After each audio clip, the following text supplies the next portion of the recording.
Billionaire bets he can make delivery girl date him in 7 days, but she surprises him and makes him want to marry her and have children. But before we dive into the full story, let me know where you're watching from and what time it is. Now, subscribe to the channel, and let's get started. Alexander Blackwood leaned back in his Italian leather chair, swirling aged whiskey in a crystal tumbler as he gazed out from his penthouse office. 65 floors above Manhattan, the city sprawled below like a personal kingdom. At 35, he'd amassed a fortune that most couldn't achieve in 10 lifetimes. Blackwood Industries dominated tech markets globally, and Alexander dominated Blackwood Industries. So you've never failed? At anything? Lucas Hayes, his CFO and oldest friend, lounged on the white leather sofa, skepticism etched across his features. Alexander's lips curled into a smile that had graced the covers of business magazines worldwide. Not at anything that matters. That's statistically impossible, Alex. Even for you. Alexander shrugged, the movement barely disturbing his impeccably tailored Tom Ford suit. Statistics don't apply to men who rewrite them. Lucas rolled his eyes, familiar with his friend's arrogance. They'd met at Harvard, where Alexander had graduated 2 years early with dual degrees. Even then, he'd possessed a certainty about his future that bordered on prophetic. Everything in life is a transaction, Alexander continued. Identify what people want, offer it with the right terms, and they'll give you whatever you ask for. Business, politics. His smile widened. Romance. Oh, please, Lucas groaned. You don't transact your way into love. Love is just chemistry and timing. The rest is negotiation. Lucas studied his friend. Behind the confidence, he sensed something hollow. Alexander collected achievements like trophies, but genuine connection had always eluded him. 3 failed engagements to women from his social circle had left him cynical. You think you can make anyone fall for you, don't you? Lucas challenged. Given the right approach and sufficient motivation, yes. Alexander's tone was matter-of-fact. People are predictable. That's a convenient belief for someone afraid of actual vulnerability. Alexander's jaw tightened briefly before he masked it. Your amateur psychology is showing, Lucas. Their conversation was interrupted by a knock at the door. Mr. Blackwood, your lunch delivery is here. Send them in. The double doors opened, revealing a young woman in worn jeans and a faded blue delivery jacket with Gino's Italian emblazoned across the back. She carried a large paper bag that filled the office with the aroma of garlic and basil. Sorry for the delay, she said, moving toward the conference table. Traffic was a nightmare on Fifth Avenue. Alexander barely glanced up as she arranged containers on the table. Just another service worker in the background of his life. That'll be $94.75, she announced, turning to face him. Something in her voice, a confidence unusual for someone in her position, made Alexander look up properly. His practiced indifference faltered momentarily. She wasn't beautiful in the conventional polished way of the women who typically orbited his world. Her curly brown hair was pulled back in a messy ponytail, with strands escaping to frame a heart-shaped face. No makeup apart from what might be a trace of faded mascara, but her eyes, large, expressive, and a startling shade of amber, held something that caught his attention: intelligence, and notably a complete lack of intimidation in his presence. Is there a problem? She asked, one eyebrow raised when his gaze lingered too long. Alexander recovered quickly. No. My assistant normally handles payment. Well, your assistant isn't here, and I've got 8 more deliveries waiting. She extended her hand expectantly. Lucas watched the exchange with growing amusement, pulling out his wallet. I've got it, Alex. No need. Alexander reached for his own wallet, producing a $100 bill. Keep the change. Thanks. She pocketed the money without the effusive gratitude such tips usually elicited. Enjoy your lunch, gentlemen. As she turned to leave, Alexander noticed a worn paperback tucked in her back pocket, Dostoevsky's Crime and Punishment. Interesting reading for delivery runs, he commented. She paused, glancing back with surprise that he'd noticed. The subway rides between deliveries add up. Besides, someone should be contemplating the moral complexity of ruthless ambition in this building. The comment was delivered with a slight smile that softened the critique. Lucas coughed to disguise a laugh. Alexander felt an unfamiliar sensation, the brief disorientation of someone who'd gone off script. You're critiquing capitalism while delivering $95 lunches? I'm participating in the system that exists while reading about better ones. Pragmatism meets idealism. She shrugged. We all contain multitudes. Before Alexander could respond, his phone rang, the special tone reserved for his most important client. Excuse me, I need to take this. He turned away dismissively, expecting her to disappear back into the anonymous army of service workers that kept his world running. Lucas showed her out, returning moments later with a thoughtful expression. Her name's Maya Russo. She's working 3 jobs while finishing her master's thesis in social economics, and she just thoroughly read you in under 30 seconds. Alexander ended his call, irritation flickering across his features. She's a delivery person who happens to read Russian literature. Let's not exaggerate her depth. That's exactly the kind of dismissive assumption she was calling out. Lucas settled back on the sofa, a challenge forming. You know what? I've just figured out how to prove your anyone can be transacted theory wrong. I'm listening. A wager. You have 7 days to make that delivery girl agree to date you. Alexander scoffed. That's hardly challenging. Money opens most doors. Without revealing your identity or using your wealth and power, Lucas clarified. She has to be interested in you, the actual human being beneath the wealth. Why would I waste my time on that? Because if I'm right, if she turns you down, you donate $50 million to her choice of charity and admit that not everything in life can be negotiated. Alexander's competitive instinct flared. And when I win, I'll stop pestering you about finding authentic connection and admit your transactional worldview is correct.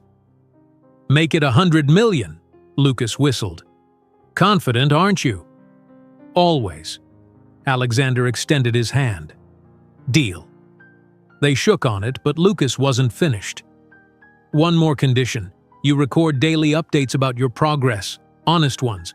I want to document this properly. Fine, but no interference. After Lucas left, Alexander remained at the window, contemplating the challenge. It was ridiculous, of course. 7 days to make a delivery girl fall for him, without using his most powerful assets? Still, something about her lingered in his mind. That unflinching gaze, the subtle challenge in her voice. He picked up his phone. Janet, get me everything you can find on a Maya Russo. She delivers for Gino's Italian. I want education history, employment records, social media, address, regular hangouts, and tell Gino's I want her assigned to all our lunch deliveries this week. Alexander Blackwood didn't approach challenges half-heartedly. If he was playing this game, he would win it like he won everything else, with thorough preparation and strategic execution. What he didn't anticipate was how this particular game would change all his carefully constructed rules. Later that evening, Maya climbed the 5 flights of stairs to her apartment in Queens, legs aching from miles of delivery routes.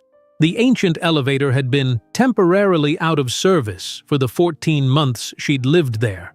She balanced a bag of groceries while fumbling for her keys. Inside, the apartment was small but meticulously organized. Bookshelves lined every available wall, crammed with well-worn volumes. A second-hand desk occupied the corner by the window, covered with research papers and a laptop held together with duct tape. "Honey, I'm home," she called out sarcastically to the empty apartment, dropping her keys in a ceramic bowl painted with sunflowers, a gift from her grandmother. Maya kicked off her sneakers and collapsed onto the worn sofa, a thrift store find she'd reupholstered herself. She closed her eyes, allowing herself exactly 3 minutes of exhaustion before forcing herself back up. No time for fatigue. Her thesis wouldn't write itself, and her tuition payment was due in 3 weeks. As she unpacked groceries, calculated to provide maximum nutrition at minimum cost, her mind drifted back to the man in the penthouse office. She'd delivered to Blackwood Industries before, but usually to lower floors. She hadn't realized she was facing the Alexander Blackwood until after she'd left.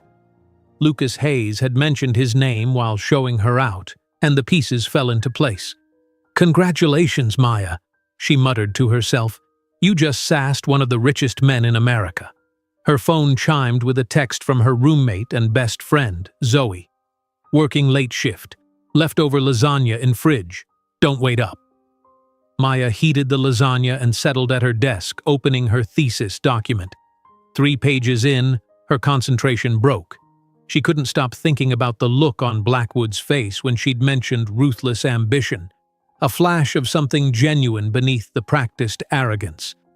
She shook her head, refocusing on her work. Men like Alexander Blackwood weren't worth a second thought. They moved through the world taking what they wanted, insulated from consequences by wealth and privilege. Yet something about their brief interaction nagged at her. It wasn't attraction, though she wasn't blind to his obvious physical appeal. It was the momentary glimpse of something unguarded, something almost vulnerable that had flickered across his face. "Enough," she told herself firmly. "Statistics chapters don't write themselves." Maya returned to her thesis, unaware that across the city, Alexander Blackwood was studying her entire life history, strategizing how to win her over like a general planning a military campaign. Unaware that in 7 days, her carefully structured world would be turned completely upside down. Neither of them could possibly anticipate how thoroughly they would change each other's lives. Alexander studied the dossier on Maya Russo as he sipped his morning espresso. His assistant had been thorough, compiling a comprehensive profile overnight. 27 years old. Parents immigrated from Italy when she was 5.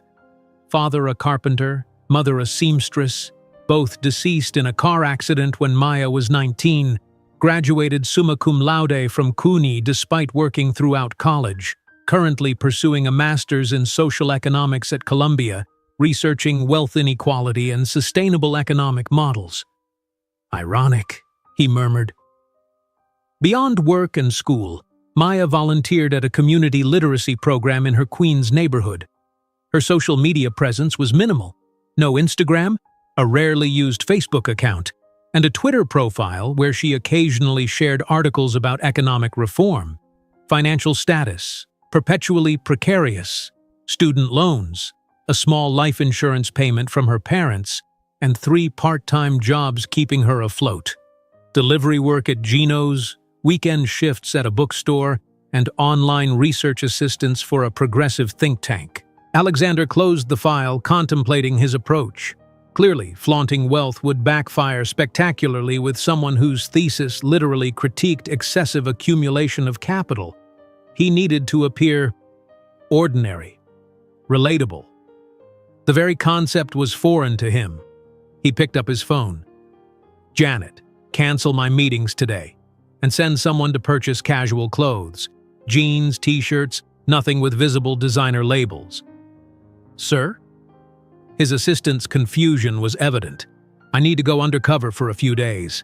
After a moment's hesitation, "Yes, Mr. Blackwood." 2 hours later, Alexander examined himself in his penthouse mirror. The dark jeans, gray t-shirt, and navy jacket felt strangely informal, like a costume for a role he'd never played. He'd removed his Patek Philippe watch and Bulgari cufflinks, leaving his wrists conspicuously bare. "Ridiculous," he muttered, running a hand through his meticulously styled hair, deliberately mussing it for a more casual appearance. Still, the man in the mirror exuded privilege. The clothes might be ordinary, but his posture, his grooming, even the confidence in his gaze marked him as someone accustomed to the finest things. Alexander sighed. This would be more challenging than anticipated. According to the schedule Janet had procured, Maya was working at Forward Books in Brooklyn today. He'd have to approach as a customer, initiate conversation naturally, and make an impression strong enough to build upon. simple in theory. In practice, he'd never actually pursued a woman without the context of his wealth and status creating immediate interest. 40 minutes later, Alexander pushed open the door of the small bookstore, a bell chiming softly above him. The space was cozy and well-worn, with mismatched chairs tucked between crowded shelves and the scent of paper and coffee lingering in the air. He spotted Maya immediately, shelving books near the back, a red sweater replacing yesterday's delivery uniform. He wandered through the stacks, selecting a book on economic theory to establish common ground. As he approached the counter, Maya turned, recognition flickering in her eyes before she masked it with professional detachment. "Finding everything okay?" she asked neutrally. Alexander placed the book on the counter. "Yes, thank you." He paused, an uncharacteristic uncertainty creeping in. "Actually, I was hoping for a recommendation. Something challenging." Maya studied him, suspicion evident. "You're the guy from Blackwood Industries yesterday." "Alexander," he offered, extending his hand. "I didn't think you'd remember me. Delivery people aren't actually invisible despite how we're treated." She didn't take his hand. "What are you doing in Brooklyn? Seems a bit far from your natural habitat." "I had meetings in the area." He lied smoothly. "Thought I'd browse before heading back to Manhattan." "In jeans and without your entourage?" "Interesting." Alexander realized his mistake immediately. She was more observant than he'd anticipated. "I dress more casually outside the office." "Right." Her skepticism was palpable. "So, a challenging read. Any particular subject?" He abandoned his rehearsed approach. If she already recognized him, authenticity might be the better strategy. "Something that might challenge my worldview. You seemed unimpressed with it yesterday." A flicker of surprise crossed her features. "That's unexpectedly self-aware." "I'm full of surprises." Maya considered him for a moment before walking to a nearby shelf. "Try this." She handed him a book titled The Economics of Enough: How to Run the Economy as If the Future Matters. "Light bedtime reading?" he asked wryly. "You asked for challenging." A ghost of a smile played at her lips. "It offers perspectives on sustainability that contradict the endless growth model driving most corporate empires. Including mine? Especially yours." The candor in her voice was refreshing after years of people telling him exactly what they thought he wanted to hear. Alexander took the book, deliberately letting his fingers brush against hers. "I'll take it." Bold choice for someone who exemplifies everything the author critiques. "Perhaps I'm more complex than you assume." He held her gaze, enjoying the spark of irritation it elicited. Doubtful, but everyone deserves the benefit of optimism. She rang up his purchase. "That'll be $24.95. Alexander reached for his wallet, suddenly realizing his predicament. He carried no cash, only his black Amex card, a dead giveaway of his status. "I seem to have forgotten my wallet," he improvised. "Could I come back tomorrow to pick it up?" Maya's expression shifted from skepticism to outright suspicion. "You came to Brooklyn without your wallet?" "It seems so." She studied him for a long moment. "Why are you really here, Alexander?" The direct question caught him off guard. "I told you." "No, you fed me some line about meetings. Nobody from Blackwood Industries happens to wander into an independent bookstore in Brooklyn." Her amber eyes narrowed. "What do you want?" Alexander considered lying again but calculated that honesty, or a version of it, might yield better results. "I was intrigued by our conversation yesterday. You're different from most people I encounter." "Different how? Because I don't fawn over your obvious wealth and status?" "Precisely." Maya seemed taken aback by his candor. "So you tracked me down because, what, I'm a novelty? Someone not immediately impressed by your Forbes ranking?" "When you put it that way, it sounds rather shallow." "It is shallow." She leaned against the counter. "Look, I don't know what game you're playing, but I'm not interested in being an eccentric addition to your social circle, or a challenge to conquer." That's not. Your book is on the house, she interrupted. Consider it an investment in your moral education. She turned away, clearly dismissing him. Alexander stood there, unaccustomed to being dismissed by anyone, let alone a bookstore clerk. The interaction had gone nothing like his carefully planned scenario. He'd underestimated her perceptiveness and overestimated his ability to appear ordinary. I apologize, he said finally. You're right, I shouldn't have come here under false pretenses. Maya paused, glancing back with surprise at his admission. Let me try again. Would you have coffee with me, just to talk? Why would I do that? Because beneath your justified skepticism, you're curious. He offered his most genuine smile, the one rarely seen in boardrooms or press photos. And because I genuinely found our conversation yesterday refreshing. Maya studied him, conflicting emotions crossing her face. I don't date customers or billionaires. It's just coffee, not a merger proposal. Besides, right now I'm just a guy without a wallet who's been thoroughly called out on his pretense. Against her better judgment, Maya felt a smile tugging at her lips. There was something almost charming about seeing the mighty Alexander Blackwood humbled, however, temporarily. Fine, one coffee, but not today. I have a paper due. Tomorrow at Hazelnut Cafe on 7th Avenue, noon.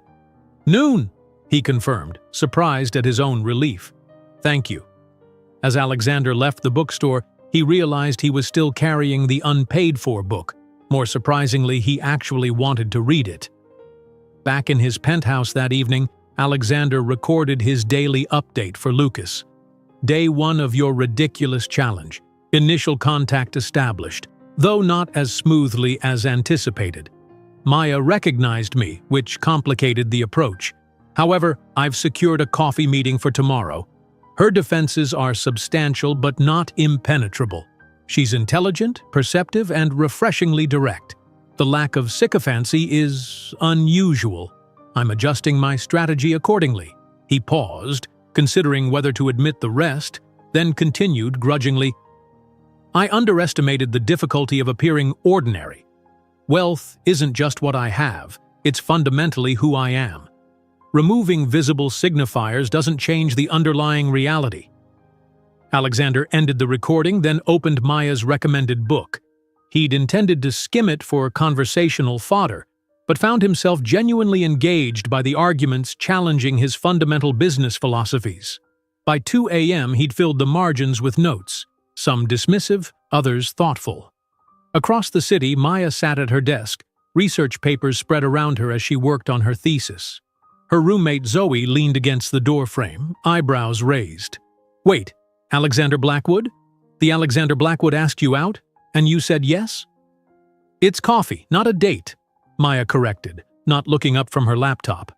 And I only agreed because he seemed so pathetically out of place trying to act like a normal human. Uh-huh. Zoe's tone was skeptical. Nothing to do with the fact that he's gorgeous, brilliant, and could fund your entire research project with his pocket change? Maya finally looked up. You know my feelings about wealth concentration. Men like him are literally the problem I'm studying. Men like him, sure. But him specifically? You have to admit, there's something compelling about someone who built an empire from nothing. Built on exploited labor and environmental degradation. Maya sighed. I'm going because I'm curious why he's slumming it in Brooklyn bookstores when he could be on his private island. And maybe to deliver a few unfiltered opinions about economic justice to someone who could actually impact systemic change. Maya grinned. Consider it field research. Zoe laughed. Just be careful. Men with that much power aren't used to hearing no. Trust me, I have absolutely no interest in Alexander Blackwood beyond intellectual curiosity. As Maya returned to her thesis, she found her thoughts drifting to tomorrow's coffee meeting. Despite her protestations to Zoe, she couldn't deny a certain curiosity about the man behind the billion-dollar empire. Not attraction, she told herself firmly, just academic interest in a living embodiment of the system she critiqued. Meanwhile, Alexander closed Maya's book, troubled by arguments he couldn't easily dismiss. Tomorrow's coffee would be more than a step toward winning his wager. It would be a genuine chance to understand a perspective fundamentally opposed to his own. Neither realized that their carefully constructed worldviews were already beginning to shift. The Hazelnut Cafe was nothing like the sleek establishments Alexander typically frequented. Mismatched furniture crowded the small space, walls adorned with local artwork, and the menu was handwritten on a chalkboard behind the counter. No host greeted him, no staff rushed to pull out his chair. Anonymity felt distinctly uncomfortable. Alexander arrived 15 minutes early, selecting a corner table that offered both privacy and a view of the entrance. He wore dark jeans and a simple button-down shirt, casual by most standards, though the fabric quality and tailoring still betrayed expense to a discerning eye. The book Maya had recommended sat on the table beside him. He'd finished it at 3 a.m., troubled by arguments that challenged the very foundation of his business philosophy. Alexander had built Blackwood Industries on the principle of maximizing growth and shareholder value above all else. The book presented compelling evidence that such models ultimately self-destructed, consuming the very resources and social structures they depended upon. Maya arrived precisely at noon, wrapped in a green cardigan over a simple white blouse. Her curly hair was loose today, falling past her shoulders in unruly waves. She spotted him immediately, offering a reserved nod as she approached. "You actually read it," she observed, noting the book's obviously handled state. Alexander gestured to the seat across from him. "Cover to cover. Some compelling arguments, though I disagree with the premise that growth and sustainability are fundamentally incompatible." "Of course you do." Maya sat down, studying him with open curiosity. "It would be impossible to maintain your position while accepting that premise." "Cognitive dissonance isn't my style," he smiled. "I prefer to confront contradictions directly." "Is that why you're here? Confronting the contradiction of someone who isn't impressed by your empire?" "Perhaps I'm simply enjoying conversation that doesn't revolve around quarterly projections and stock options." A server approached, saving Alexander from further exposure. Maya ordered a simple black coffee. Alexander requested the same, though he typically preferred precisely prepared espresso. "So," Maya began when they were alone again, "what did you actually think of the book?" Alexander considered deflecting but opted for honesty. It's easier to dismiss economic dissidents when they're idealistic college students or anti-capitalist protesters. The author uses capitalism's own metrics to demonstrate its unsustainability. That's harder to ignore. Maya's expression softened slightly at his genuine response. The system rewards short-term thinking and externalizes true costs. It's mathematics, not ideology. The mathematics assume fixed variables that aren't necessarily fixed. Innovation changes the equation. Innovation driven by profit motives addresses symptoms, not root causes. She leaned forward. Your own company's green initiatives, carbon offsets, recycling programs, they're band-aids on bullet wounds. Alexander raised an eyebrow. You've researched Blackwood Industries? Know thy enemy, she replied with a slight smile. I study wealth inequality. Your company is a case study in how modern capitalism concentrates resources. You see me as the enemy? I see the system as the enemy. You're just its most successful player. Their coffees arrived. Maya sipped hers black, while Alexander found himself missing the precisely calibrated blend his personal chef prepared each morning. Tell me about your research, he said, genuinely curious. Maya hesitated, as if weighing whether his interest was sincere. I'm examining alternative economic models that promote equitable distribution without sacrificing efficiency. Stakeholder-driven structures, community wealth building, regenerative economic flows. Sounds utopian. Is a livable planet where people's basic needs are met really so utopian? She shook her head. That's how broken our expectations have become. Alexander found himself drawn to her passion, the way her eyes lit up when discussing concepts she cared about. Unlike the calculated enthusiasm of his usual associates, Maya's conviction appeared entirely genuine. You're right about one thing, he conceded. The current model isn't sustainable long-term. Maya's surprise at his admission was evident.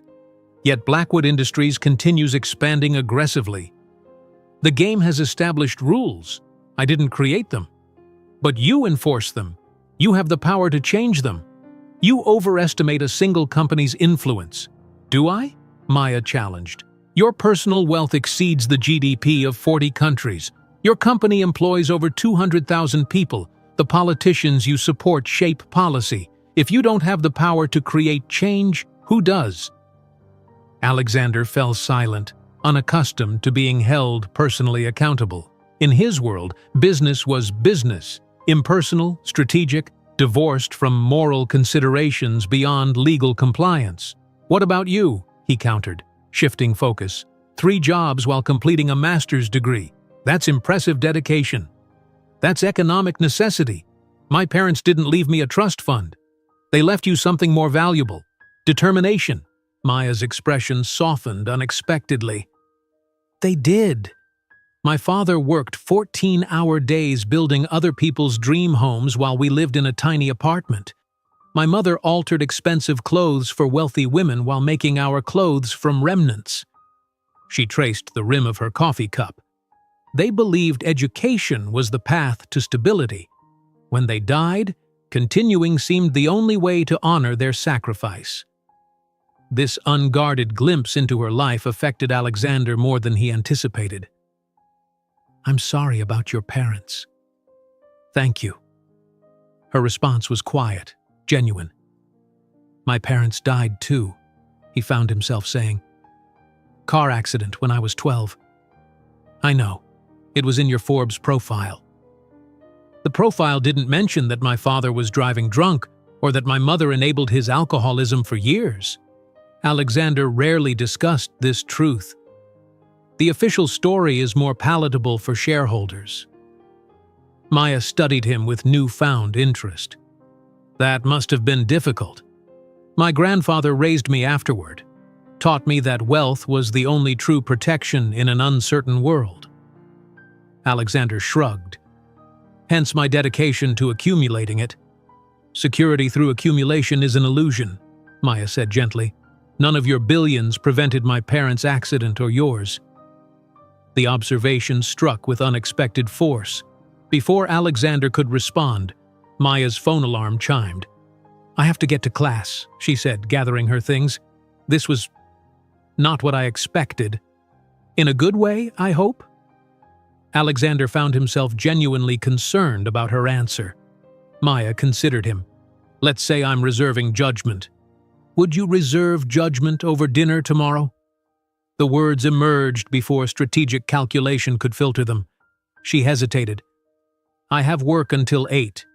After 8, then. Why are you pursuing this, Alexander? We inhabit completely different worlds. He could have offered a practiced line, something smooth and flattering. Instead, he opted for a version of the truth. Because you challenge me. Most people tell me what they think I want to hear. You tell me what you actually think. Maya appeared conflicted. Florrie's on 9th Street, 8:30. They serve the best Italian food outside of my Nonna's kitchen. I'll be there. After she left, Alexander remained at the table contemplating their conversation. The coffee had been mediocre, the cafe noisy and inefficient, yet it had been the most stimulating hour he'd spent in months. Maya's perspective was fascinating, not just her critique of his business practices, but her entire worldview, shaped by experiences so different from his own. For the first time, he felt a twinge of discomfort about the wager with Lucas. There was something distasteful about reducing Maya to a conquest, especially after glimpsing the authenticity behind her defenses. That evening, Alexander recorded his update. Day 2, coffee meeting successful, dinner arranged for tomorrow. Maya is not what I expected. Her critiques of capitalism are surprisingly sophisticated. She sees systemic issues clearly, but without the typical resentment of the unsuccessful. There's a genuine intellectual foundation to her position. He paused, then added more quietly. She maintains significant skepticism about my motives, which is justified. I'm beginning to question them myself. Across the city, Maya walked into her apartment to find Zoe waiting expectantly on the couch. Well, how was coffee with the billionaire? Did he arrive in a golden carriage? Maya dropped her backpack and collapsed beside her friend. It was confusing. Confusing how? He actually read the book I recommended, had intelligent things to say about it. Maya stared at the ceiling, and he seemed genuinely interested in my research. Shocking. Attractive woman, attractive man, mutual interest, alert the media. It's not like that, Maya insisted. We're fundamentally opposed on virtually everything that matters. Except you agreed to have dinner with him tomorrow. Zoe's expression turned serious. Maya, what are you doing? This guy represents everything you're fighting against in your work. I know. Maya covered her face with a throw pillow. But there were moments when he seemed real, not just the polished billionaire persona. Just be careful. Men like that are used to getting what they want.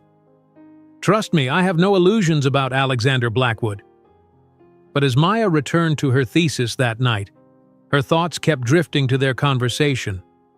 Behind his privilege and power, she'd glimpsed something unexpected. Vulnerability when he spoke about his parents, genuine consideration when engaging with ideas that challenged his worldview. She told herself her interest was purely academic. Alexander Blackwood personified the system she critiqued. Understanding him offered insight into the mentality that drove wealth accumulation. Nothing more. Yet something told her she was already lying to herself. In his penthouse, Alexander found himself doing something unprecedented, researching sustainable business models, examining case studies of companies that had successfully balanced profit with social responsibility. The rational part of his mind insisted this was merely preparation for their dinner, gathering intellectual ammunition to counter Maya's arguments. But another part recognized a more troubling truth. Her words had affected him. The certainty that had driven his entire career suddenly seemed less absolute. As he closed his laptop, Alexander reminded himself of the wager's terms. 7 days to make Maya agree to date him. He was making progress, yet the victory he'd been so confident about now felt hollow in prospect. For the first time in years, Alexander Blackwood found himself questioning not just his strategy, but the game itself. Florey's was nothing like the Michelin-starred establishments Alexander frequented. Nestled between a laundromat and a hardware store, the small restaurant had no valet, no host stand, and no reservation system. Red checkered tablecloths covered wooden tables and family photos lined walls painted the colors of the Italian flag. The scent of garlic, tomatoes, and fresh basil created an atmosphere more authentic than any upscale Italian restaurant he'd visited. Alexander arrived at 8:20, dressed in what his stylist assured him was casual elegance: dark jeans, a charcoal sweater over a blue button-down, and leather boots that cost more than most people's monthly rent but looked deceptively simple. He'd left his usual accessories behind, though he felt oddly naked without his watch. An elderly woman with silver hair and weathered hands greeted him with boisterous warmth. "Welcome to Florey's. You must be Maya's friend. She called to say you're coming." "Alexander," he introduced himself, extending his hand. She ignored his hand and pulled him into a robust hug instead. "I'm Nonna Florey. Any friend of Maya is family here." She patted his cheek. "Too skinny. We fix that." Before he could respond, she led him to a corner table partially hidden by a brick archway. Maya's favorite spot. Private, yes? Good for conversation. Alexander thanked her, bemused by the informal treatment. In his world, restaurateurs treated him with reverent deference, reserving the best tables, remembering his preferences, never presuming familiarity. "Wine?" Florey asked. "Whatever you recommend," Alexander replied, deciding to embrace the experience. She returned with a carafe of ruby liquid. "My brother's vineyard in Tuscany. No fancy label. Just good wine. Alexander took a sip, surprised by the complex flavor. This is excellent. Of course it is. Florrie beamed. Mass production ruins wine like it ruins everything beautiful. Small batch made with love. That's the secret. As she bustled away, Alexander considered how her philosophy directly contradicted the economy of scale that had built his fortune. Blackwood Industries thrived on standardization and mass production. I see you've met Nonna Florrie. Alexander looked up to find Maya standing beside the table, cheeks flushed from the cold, her curls wilder than usual beneath a knitted beanie. She'd changed into a simple green dress that complemented her amber eyes. She's memorable, he replied, standing to greet her. She practically raised me after my parents died. Maya removed her coat, revealing the dress's modest scoop neck. Her restaurant became my second home. Alexander held her chair, an instinctive courtesy that earned him a raised eyebrow but also a small smile. She clearly cares about you. Nonna believes food is love made visible. Maya settled across from him.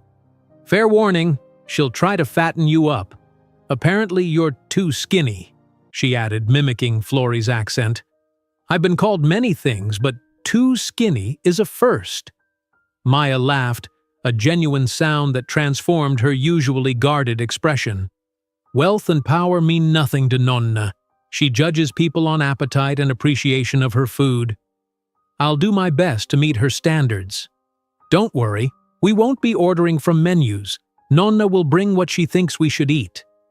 As if on cue, Florrie returned with a platter of antipasti, cured meats, cheeses, marinated vegetables, and fresh bread. Mangia, good food, good conversation, this is living.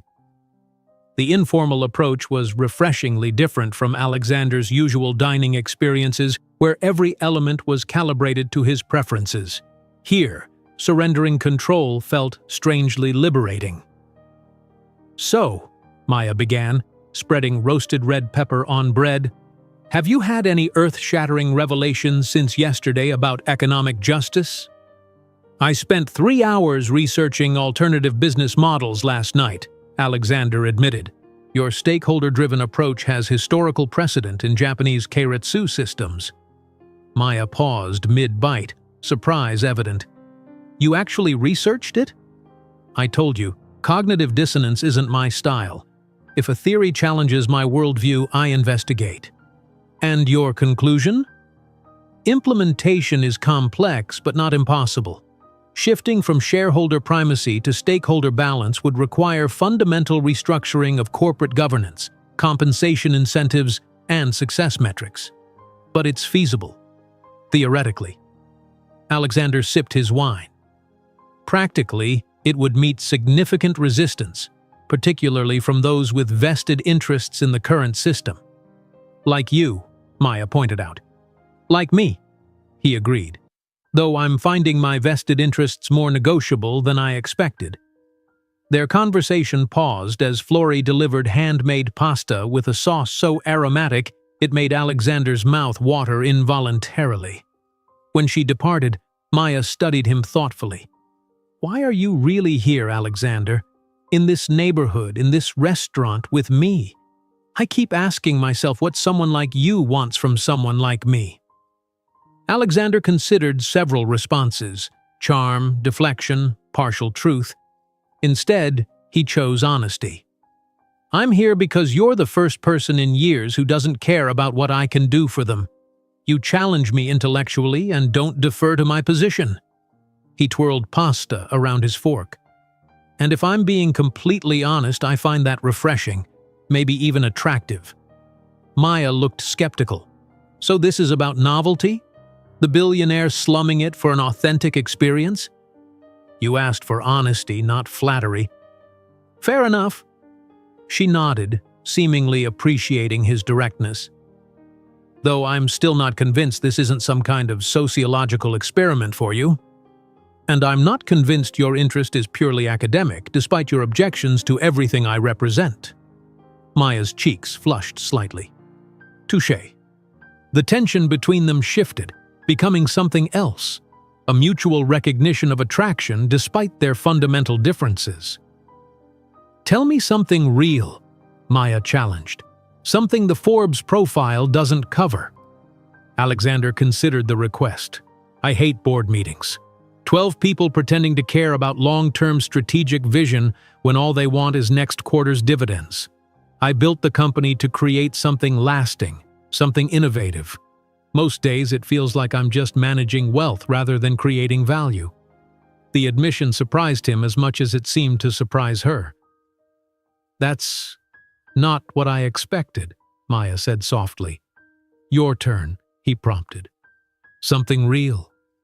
She traced the rim of her wineglass. "I'm terrified of failing. My parents sacrificed everything for my education. Some days I think my research is just tilting at windmills, that the system is too entrenched to ever change. Yet you continue. What choice is there? Surrender to inevitable ecological collapse and widening inequality? Most people do exactly that. They adapt to the world as it is rather than trying to reshape it. Is that what you've done? Adapted rather than reshaped? The question struck uncomfortably close to a truth Alexander rarely acknowledged. Initially, I wanted to revolutionize the tech industry, create truly innovative products that improved lives. Somewhere along the way, growth became the objective rather than the byproduct. "It's not too late to redirect," Maya said, leaning forward. "You have resources and influence most changemakers can only dream about." Before Alexander could respond, their conversation was interrupted by a commotion at the front of the restaurant. A man in an expensive suit was arguing loudly with Nonna Flori. "Reservation? We no take reservations?" Flori was saying, hands on her hips. "You wait like everyone else." "Do you know who I am?" the man demanded. "Yes. Rude man who doesn't understand how restaurant works." Maya grimaced. "That's Calvin Reynolds, real estate developer who's been trying to buy this building for years. Wants to demolish it for luxury condos." Alexander recognized the name. Reynolds Development was a mid-tier player known for aggressive gentrification projects in emerging neighborhoods. "I take it Nonna isn't selling?" "This restaurant is her life. But the neighboring businesses have sold, and the pressure increases daily." Reynolds spotted them, his eyes narrowing as he recognized Maya. He pushed past Flori and approached their table. "Ms. Russo," he greeted with false warmth. "Still advising Nonna to cling to a failing business model? This neighborhood is evolving. She could take the buyout and retire comfortably." "This neighborhood is a community, not an investment opportunity," Maya replied evenly. "And Flori's is its heart." Reynolds's gaze shifted to Alexander, his expression changing as recognition dawned. "Mr. Blackwood, I didn't expect to see you here." Alexander assessed the situation instantly. Reynolds clearly knew him, which risked exposing his wealth and status to Maya. However, the developer's presence offered an opportunity to demonstrate values Maya would respect. "Reynolds," he acknowledged coolly. "I don't believe we've been formally introduced." "Calvin Reynolds, Reynolds Development." He extended his hand, which Alexander deliberately didn't take. "We have mutual connections in the Manhattan real estate circle. Your penthouse in Blackwood Tower is legendary." Maya's gaze snapped to Alexander, her expression hardening at the confirmation of his wealth. "Perhaps you could explain why you're interrupting our dinner," Alexander said, his tone carrying the subtle authority that typically silenced boardrooms. Reynolds faltered. "Just saying hello? Always good to connect with fellow businessmen. I'd prefer to finish my meal, and I'd suggest respecting Nonna Flori's policies in her establishment." Reynolds retreated, clearly unwilling to antagonize someone of Alexander's stature. When he was gone, Maya stared at Alexander with renewed suspicion. "Penthouse in Blackwood Tower?" she questioned. "Just how wealthy are you?" Alexander knew the moment of truth had arrived sooner than anticipated. "Wealthy enough that it creates an immediate barrier between me and most people." "That's not an answer. Would knowing an exact number change anything about our conversation tonight?" Maya struggled visibly.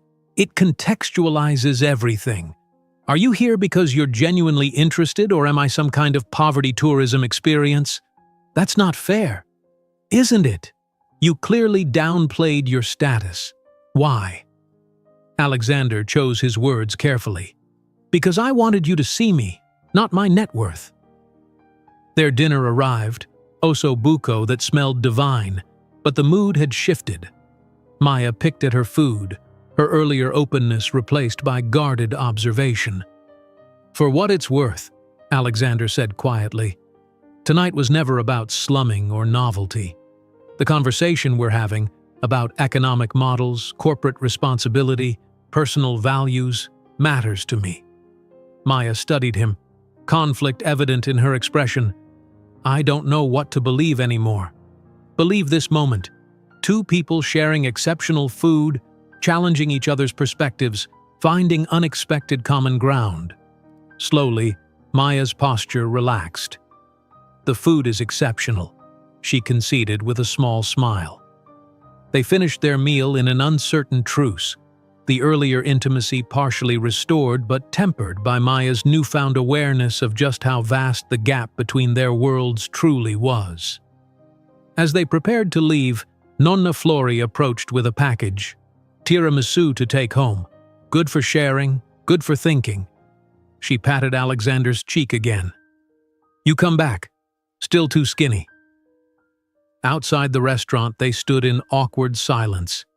The night air was cool, the street quiet except for distant traffic. Thank you for dinner, Maya said finally. It was illuminating.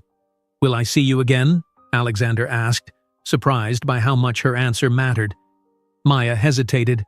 I need time to process all of this. Good night, Alexander. As he watched her walk away, Alexander realized two troubling facts simultaneously. The wager was now the furthest thing from his mind, and for the first time in his adult life, he cared deeply about someone else's opinion of him. Alexander paced his penthouse, the city lights sprawling beneath him like a circuit board of human activity. He hadn't felt this unsettled in years. Maya's parting expression, a mixture of disappointment and wariness, had followed him home, an unwelcome companion to his thoughts. He poured himself 2 fingers of 30-year-old scotch, then set it aside untouched. The recording device for his daily update to Lucas sat on his desk, blinking expectantly. What could he possibly say? That he was genuinely affected by a woman whose entire world-view opposed his own? That he felt ashamed of his wealth for the first time in his life? Day 3, he finally began. Dinner at an authentic Italian restaurant in Queens. The evening progressed well initially, with substantive conversation about economic models and personal motivations. However, a complication arose when Calvin Reynolds recognized me, revealing my status to Maya before I was prepared to address it. Alexander paused, staring at the recording device. The standard swagger that typically colored his communications with Lucas felt false now. The timeline is becoming problematic, he continued more honestly. Maya is intelligent, perceptive, and principled. She's suspicious of my motives, which is entirely reasonable given the gulf between our circumstances. More troublingly, I find myself increasingly uncomfortable with the wager's premise. He stopped the recording, deleted it, and started again. Day 3. Dinner was a mixed success. Maya's guard is lowering, though Reynolds' interference temporarily disrupted progress. I remain confident in achieving the objective within the established time frame. The words felt hollow, performative. Alexander sent the recording anyway, unable to articulate the confusion he felt even to himself. He turned to his laptop and pulled up Blackwood Industries' latest acquisition proposal, a manufacturing facility in Malaysia where labor costs were significantly lower than their current Chinese operations. The report highlighted projected savings of $42 million annually. 6 hours ago, he would have approved it without hesitation. Now he found himself scrolling to the section on working conditions, noticing what was conspicuously absent from the analysis: living wages, environmental impact, Community investment. Maya's voice echoed in his mind.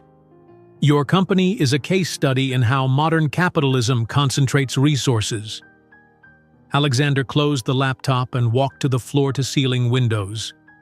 For the first time, he viewed his empire from an outsider's perspective, Maya's perspective. What would she see in this penthouse? Not achievement, but excess.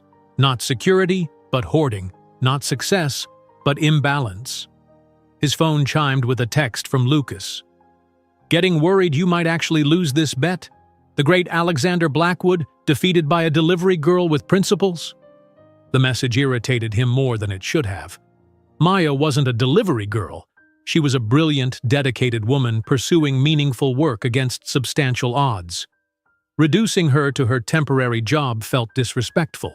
That thought stopped him cold. Since when did Alexander Blackwood concern himself with respecting the dignity of service workers? Since Maya, apparently.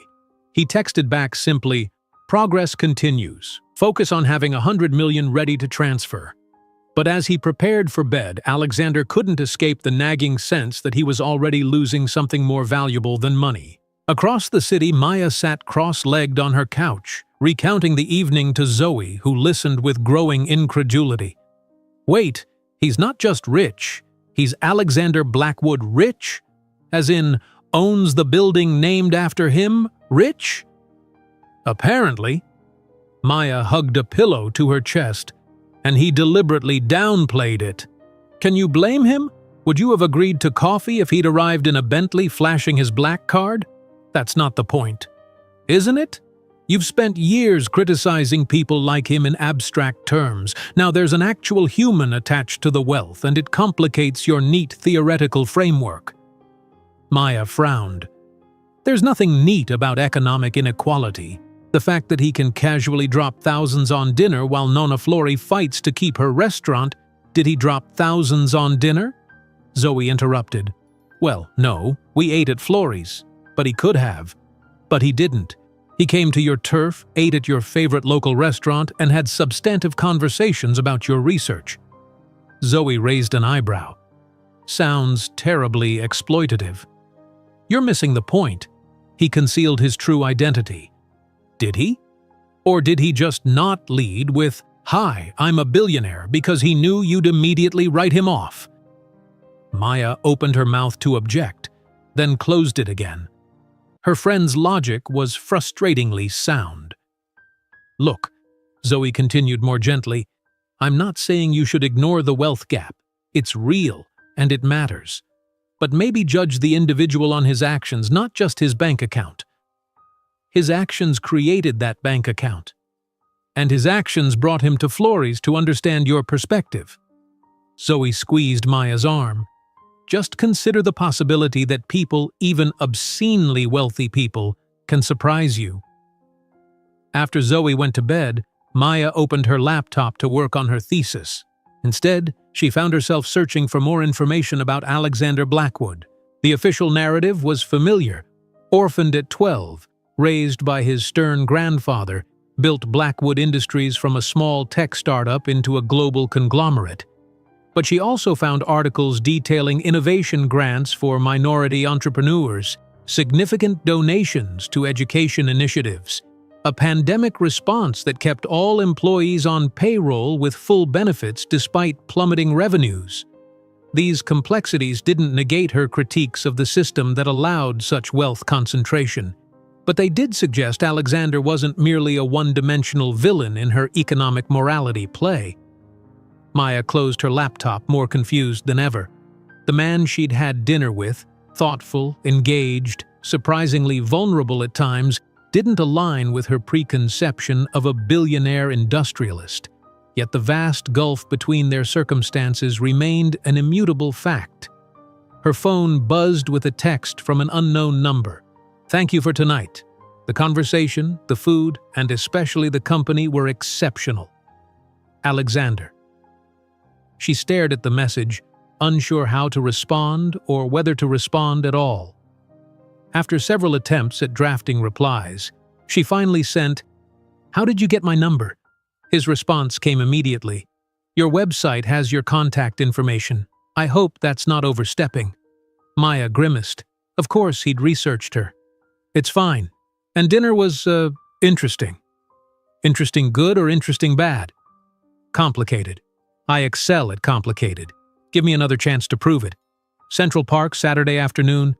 There's an economic justice rally I thought you might want to attend. Maya blinked at the screen in surprise. Alexander Blackwood was inviting her to an economic justice rally? Are you serious? She texted back. Entirely. Consider it field research. You can observe the protesters, and I can observe you observing them. Despite herself, Maya smiled. You're very strange for a billionaire. I prefer uniquely compelling. Saturday, 2 p.m. Meet at the Columbus Circle entrance, and this is not a date. Of course not. It's academic field research. Maya set her phone down, fighting the warmth spreading through her chest. This was dangerous territory, developing feelings for someone whose very existence represented systemic problems she'd dedicated her life to addressing. Yet she couldn't deny the connection forming between them, inconvenient and unexpected as it was. The following morning, Maya's precarious financial reality reasserted itself harshly. Her laptop, essential for her research, classes, and online work, died completely, the screen going black mid-paragraph on her thesis. No amount of troubleshooting revived it. The repair shop confirmed her fears. The motherboard was fried. A replacement would cost more than a new machine, and both options exceeded her meager savings, especially with tuition due. Outside the shop, Maya leaned against the wall, fighting tears of frustration.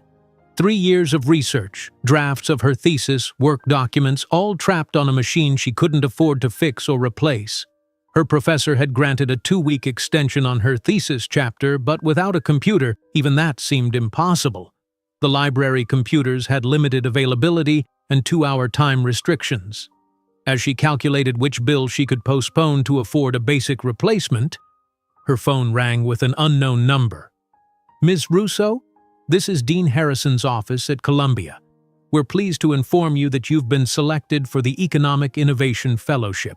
It includes a stipend and research equipment, including a new laptop which is available for immediate pickup. Maya blinked in confusion. There must be a mistake. I didn't apply for that fellowship. An anonymous donor established it recently, and the faculty recommended you based on your research focus. The paperwork will explain everything. Shall we expect you this afternoon? Dazed, Maya agreed and ended the call. An anonymous donor with impeccable timing? It seemed too coincidental. Her suspicion was confirmed when she arrived at the administration office. The new laptop was top of the line, far exceeding standard university equipment. The attached letter referenced her specific research areas with familiar language she'd used with only one person recently: Alexander. Her initial reaction was indignation. How dare he swoop in with his millions to rescue her? It felt patronizing, a demonstration of the very power imbalance she critiqued in her work. Yet as she set up the laptop in her apartment, more complicated feelings emerged. The machine would genuinely advance her research, potentially helping her develop models that challenged the very system that had enriched Alexander. There was a certain ironic justice in that. More troublingly, the gesture revealed attentiveness she hadn't expected. Alexander had listened to her academic goals, understood their importance to her, and found a way to support them that maintained her dignity, anonymous, merit-based, institutionally validated. Maya sent a text before she could reconsider. Was the Economic Innovation Fellowship you're doing? No response came for nearly an hour. Finally, I may have mentioned your research to some contacts in Columbia's economics department. The fellowship's selection committee made their own decision based on merit. You can't just throw money at problems, Alexander. I didn't. I connected resources to talent, specifically your talent. The committee recognized your work's value independently. Maya couldn't decide if she was touched or troubled. Why? His response was simple. Because your work matters. And because I'm still hoping to see you Saturday." Against her better judgment, Maya found herself smiling. 2 p.m. Don't be late. She set the phone down, the conflict within her intensifying. Her rational mind insisted that Alexander Blackwood represented everything wrong with wealth distribution. Her heart whispered that perhaps individuals were more complex than the systems they inhabited. Saturday would bring clarity, she hoped. But as Maya returned to her thesis, now flowing smoothly on her new laptop, she wondered if clarity was really what she wanted. Saturday arrived with perfect early autumn weather, crisp air, golden sunlight, and trees beginning their transformation into fiery colors. Alexander arrived at Columbus Circle 30 minutes early, restless with anticipation. He'd dressed with careful consideration, dark jeans, a plain navy sweater over a button-down, and, after much deliberation, his least expensive watch. Nothing that screamed wealth, yet nothing that felt like a costume. He'd spent the morning reviewing the rally's organizers and their demands. Increased taxes on the ultra-wealthy corporate accountability legislation, expanded social safety nets, essentially policies that would directly impact his bottom line. 2 weeks ago, he would have dismissed these demands as economically unfeasible socialism. Now, he found himself considering their practical implementation rather than rejecting them outright. The past 2 days had been filled with unexpected self-reflection. Alexander had postponed the Malaysian acquisition, requesting additional analysis of labor conditions and environmental impact. He'd initiated conversations with his executive team about stakeholder-focused metrics alongside shareholder returns. Small steps, perhaps performative ones, but they felt necessary somehow. Lucas had called yesterday, concerned about the terse updates and Alexander's unusual business decisions. "Are you actually falling for this girl?" he'd asked incredulously. "I'm simply seeing my business through fresh perspectives," Alexander had deflected. "Bull, you've never questioned profit maximization in your life. This has to be strategic. Gaining her trust to win the bet?" Alexander had ended the call abruptly, uncomfortable with Lucas's assessment yet unable to articulate why. The wager now felt juvenile, reductive. The need to impress Maya, to genuinely impress her, not just seduce her, stemmed from something deeper than competitive pride. "You came." Alexander turned to find Maya approaching, looking effortlessly beautiful in jeans, boots, and a green jacket. Her curls were contained beneath a knit beanie, and she carried a handmade sign reading, "People over profit." "I said I would." He smiled, surprising himself with his genuine happiness at seeing her. "Nice sign." "Thanks. I wasn't sure you'd actually show up for an event explicitly criticizing people exactly like you." Consider it immersion education. Besides, criticism implies the possibility of improvement. Maya's expression softened. "That's unexpectedly open-minded. I'm learning that many of my certainties deserve reconsideration." He gestured toward the growing crowd. "Shall we?" They joined the flow of protesters moving toward the rally's staging area. Alexander observed everything with keen interest: the diversity of participants, the creativity of their signs, the underlying organization of what appeared chaotic. This wasn't the disorderly mob that financial news portrayed. These were ordinary people united by concern for systemic problems. Maya greeted several fellow protesters, introducing Alexander simply as a friend interested in learning more. No one recognized him without his usual context of boardrooms and benefits. "So, what do you think so far?" Maya asked as they found a spot near the stage. "It's more organized than media coverage suggests, and the demands are less radical than portrayed. Many are policy standards in other developed nations." She studied him with frank surprise. "Have you been researching economic justice?" "Know thy enemy?" He quoted her with a small smile. "Actually, yes. I've been reading the sources cited in your thesis proposal." "You found my thesis proposal? It's published on Columbia's research portal. Your analysis of Nordic mixed economic models is particularly compelling, though I question the transferability to larger, more diverse economies. Before Maya could respond, the speakers began. Alexander listened attentively as activists, economists, and community organizers presented data on wealth inequality, corporate tax avoidance, and the human cost of prioritizing profit above all else. One speaker, a former Wall Street executive turned whistleblower, specifically named Blackwood Industries among corporations exploiting tax loopholes while hoarding unprecedented wealth. Alexander tensed, aware of Maya watching him closely. "He's not wrong," Alexander admitted quietly. "Our effective tax rate last year was 4.3% despite record profits. Perfectly legal, but ethically questionable." Maya's expression was unreadable. Most billionaires would defend that practice vigorously.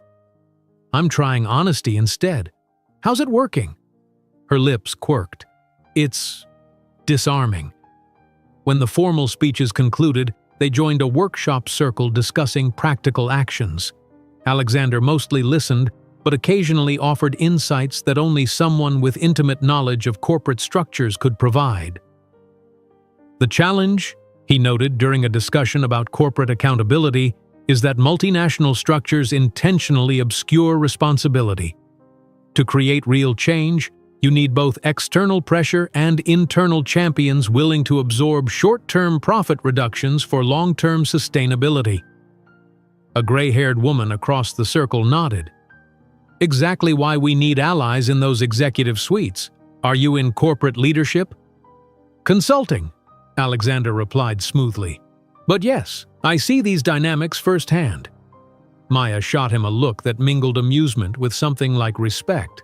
As the afternoon progressed, they drifted through various activities, signing petitions, joining discussion groups, examining resource tables. Alexander found himself genuinely engaged, particularly when conversations moved beyond moral outrage into practical solutions. "You're surprisingly knowledgeable about financial regulation," observed a former SEC lawyer who'd been discussing enforcement challenges.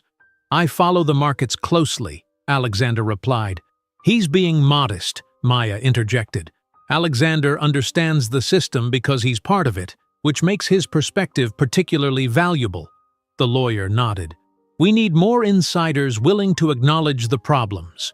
Change happens from both outside and within." As they walked away, Alexander glanced at Maya. "That was unexpected support." She shrugged. "Your insights were valuable. I can acknowledge that while still criticizing the system that gives you disproportionate influence." "Nuance? From an activist? How refreshing," he teased. "Just because I have strong principles doesn't mean I can't recognize complexity." She bumped his shoulder lightly. "People contain multitudes, remember?" The casual contact sent a disproportionate warmth through him. Alexander was accustomed to calculated touches in social settings. Air kisses, strategic handshakes, the occasional seduction. This friendly gesture felt more intimate than any of those. They stopped at a booth collecting signatures for a wealth tax proposal. The young man behind the table handed Maya a clipboard, then turned to Alexander. "How about you, man? Support making billionaires pay their fair share?" Alexander hesitated only briefly before taking the clipboard. Defining fair share is the challenge, but the current system certainly needs adjustment. As he signed, using only his first name, Maya watched with an expression he couldn't quite interpret. "What?" he asked as they walked away. "You just signed a petition that would cost you personally billions if implemented." "Perhaps," he shrugged, "or perhaps those billions could create more value allocated differently." Maya stopped walking. "Who are you, and what have you done with Alexander Blackwood?" "Is it so hard to believe I might evolve my thinking?" "In a week?" "Yes." "You underestimate your influence." The words emerged with more sincerity than he'd intended. Maya studied him, searching for deception and finding none. "I don't know what to make of you anymore." "That makes two of us." The moment stretched between them, charged with unspoken possibilities.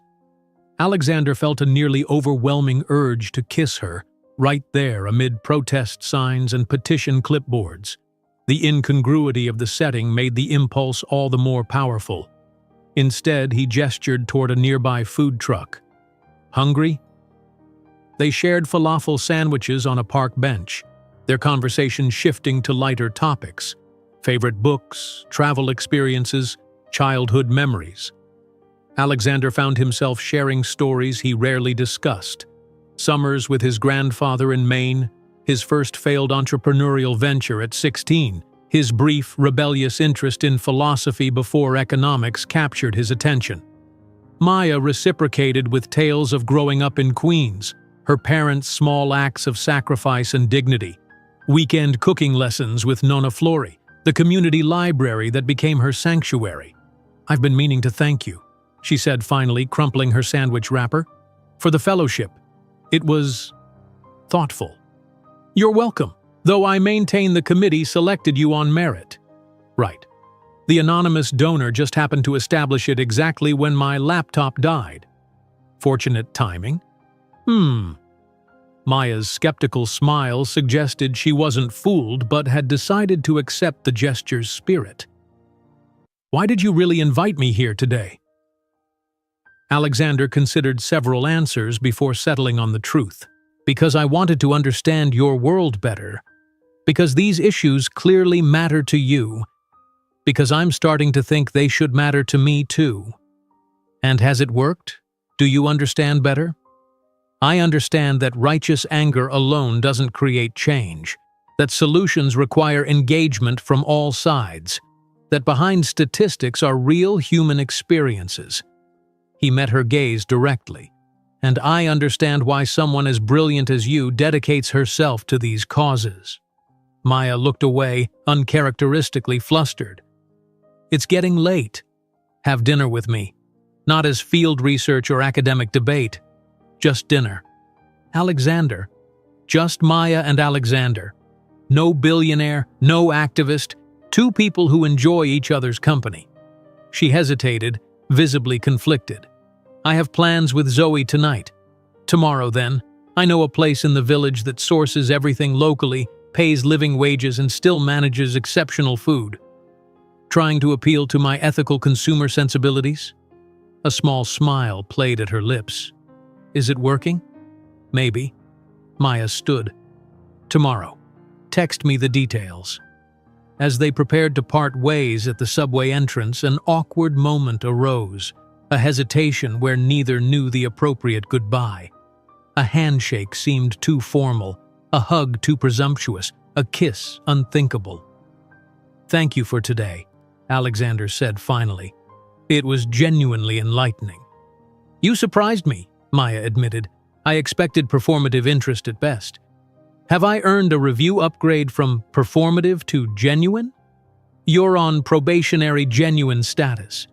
Her smile softened the assessment. "Subject to ongoing evaluation. I look forward to the continued assessment." After she disappeared down the subway stairs, Alexander remained standing there, overwhelmed by unfamiliar emotions. He'd attended the rally as a strategic step toward winning Maya over. He'd left with his own perspectives fundamentally shifted. That evening, when recording his update for Lucas, Alexander found himself at a loss. How could he possibly convey the significance of watching Maya passionately advocate for her beliefs? The unexpected respect he felt witnessing her intellectual framework applied to real-world problems? The simple joy of sharing falafel on a park bench, talking about everything and nothing? Day 5, he finally recorded. Rally attendance successful, continuing to make progress. Dinner scheduled for tomorrow evening. The deliberately vague update would irritate Lucas, but Alexander no longer cared. Something more important than a juvenile wager was developing, something he wasn't prepared to trivialize with strategic assessments and conquest updates. For the first time in his adult life, Alexander Blackwood was falling for someone without calculating the return on emotional investment. Sunday morning found Alexander in his office, a rare occurrence on weekends. The wall of windows offered Manhattan's skyline as backdrop while he reviewed documents that had never previously troubled him. Employee compensation reports, environmental impact assessments, community displacement statistics from recent developments. His executive team had been baffled by his sudden interest in these metrics.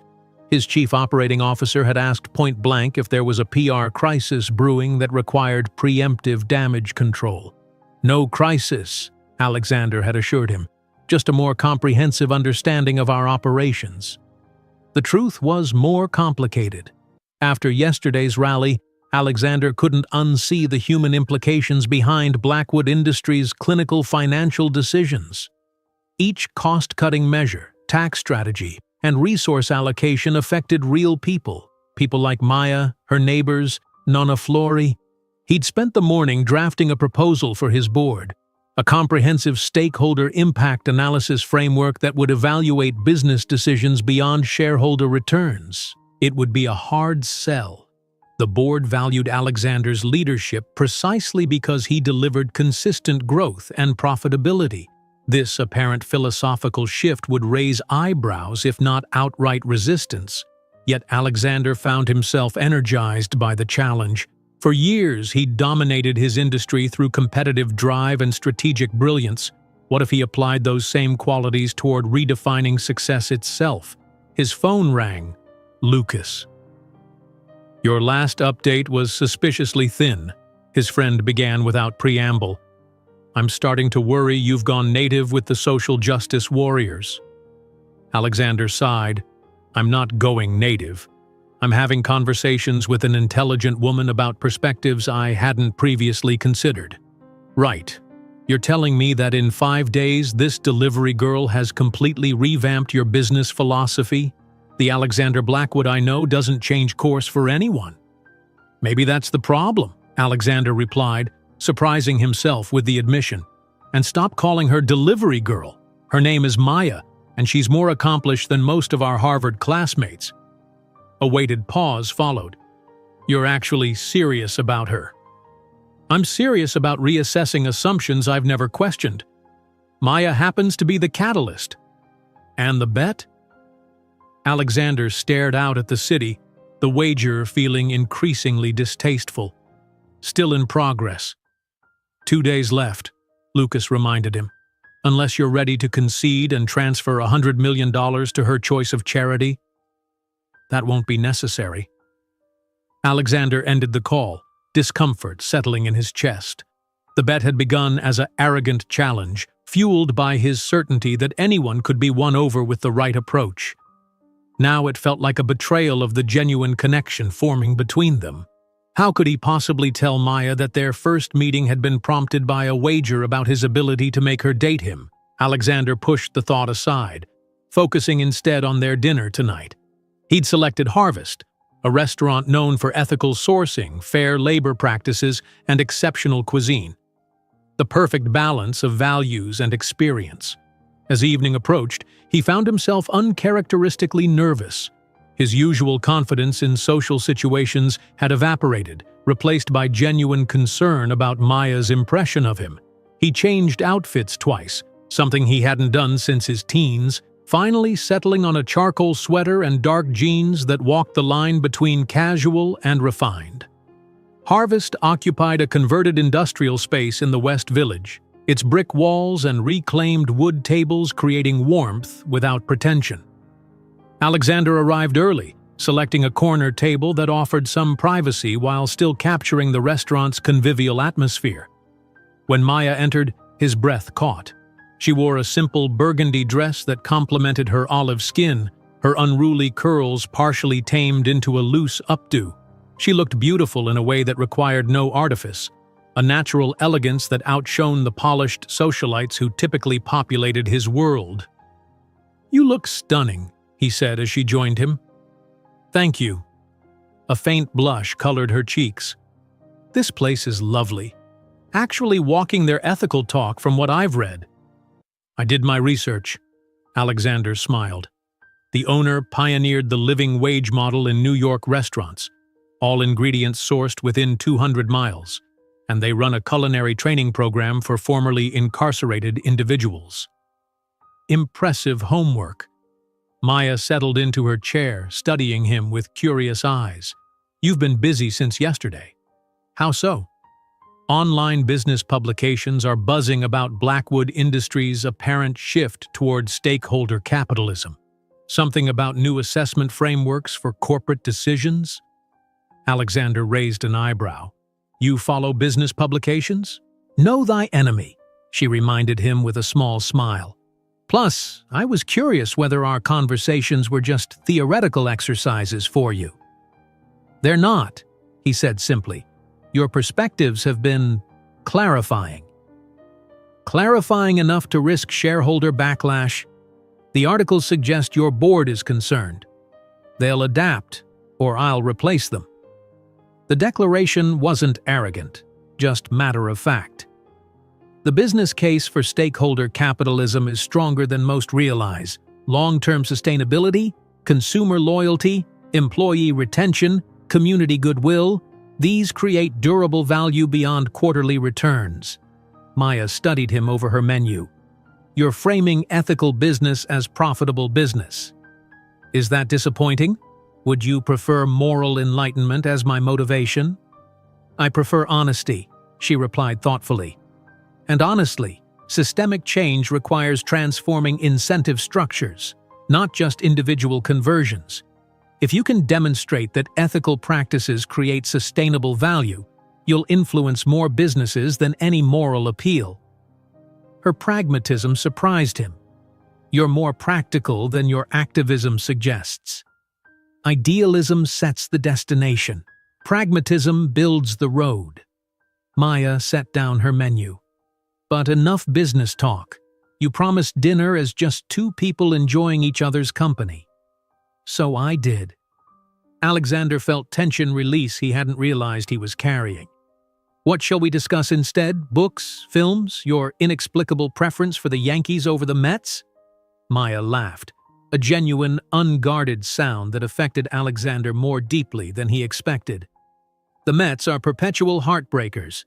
I have enough challenges without emotionally investing in guaranteed disappointment.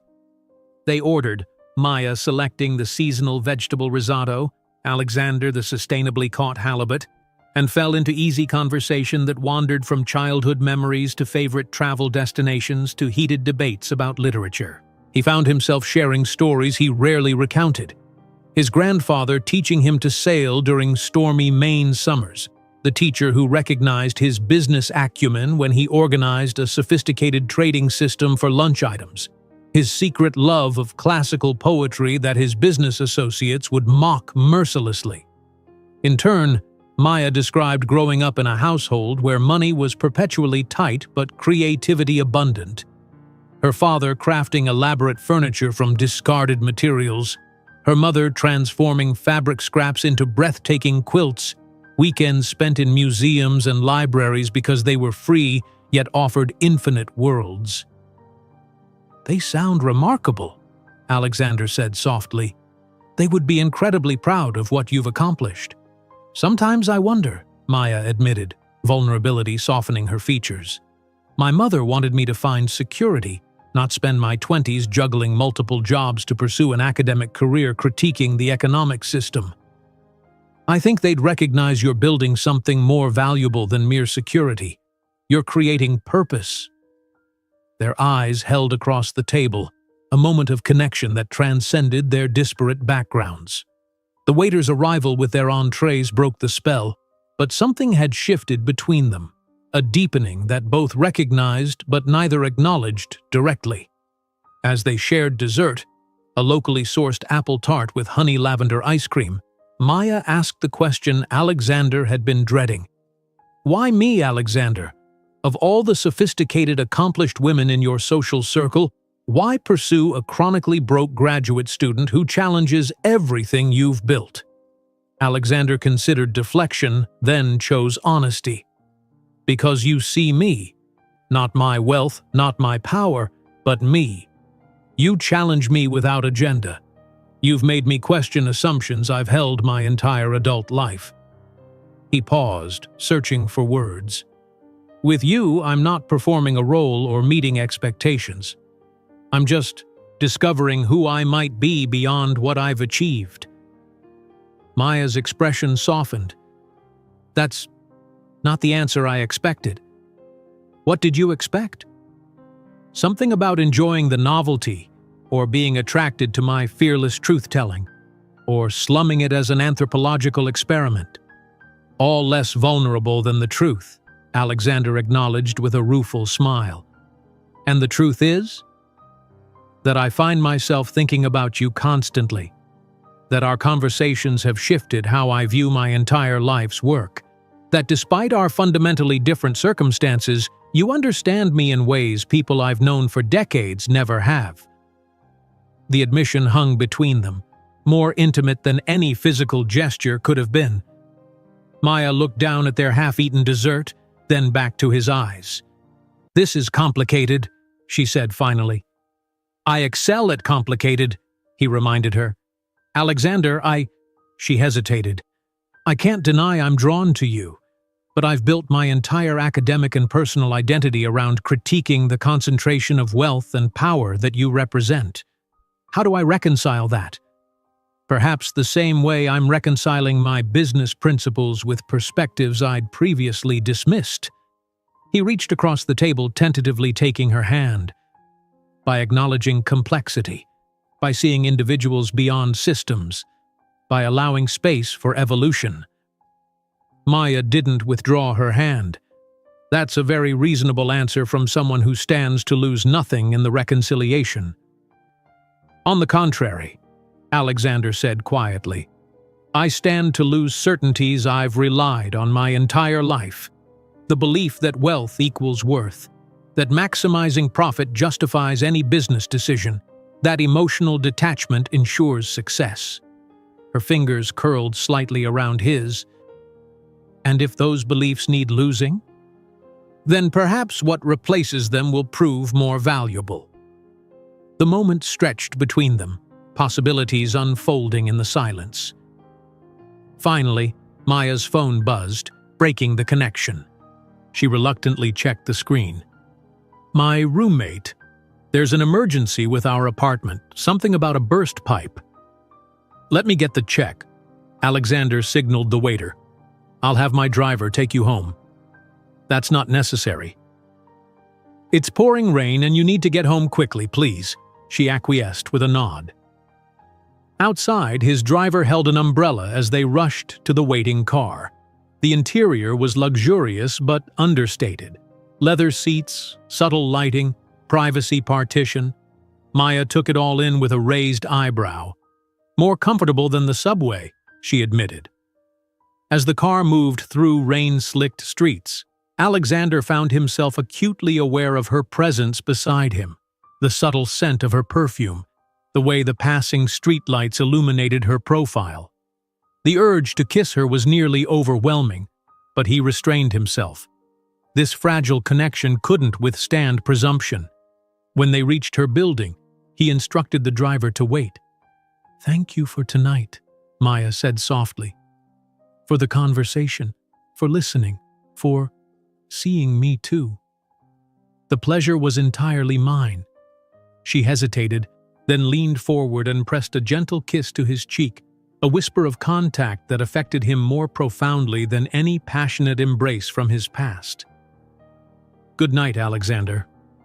He watched her rush through the rain to her building entrance, turning once to offer a small wave before disappearing inside. Alexander touched his cheek where her lips had brushed his skin, a gesture so simple yet more meaningful than he could have imagined.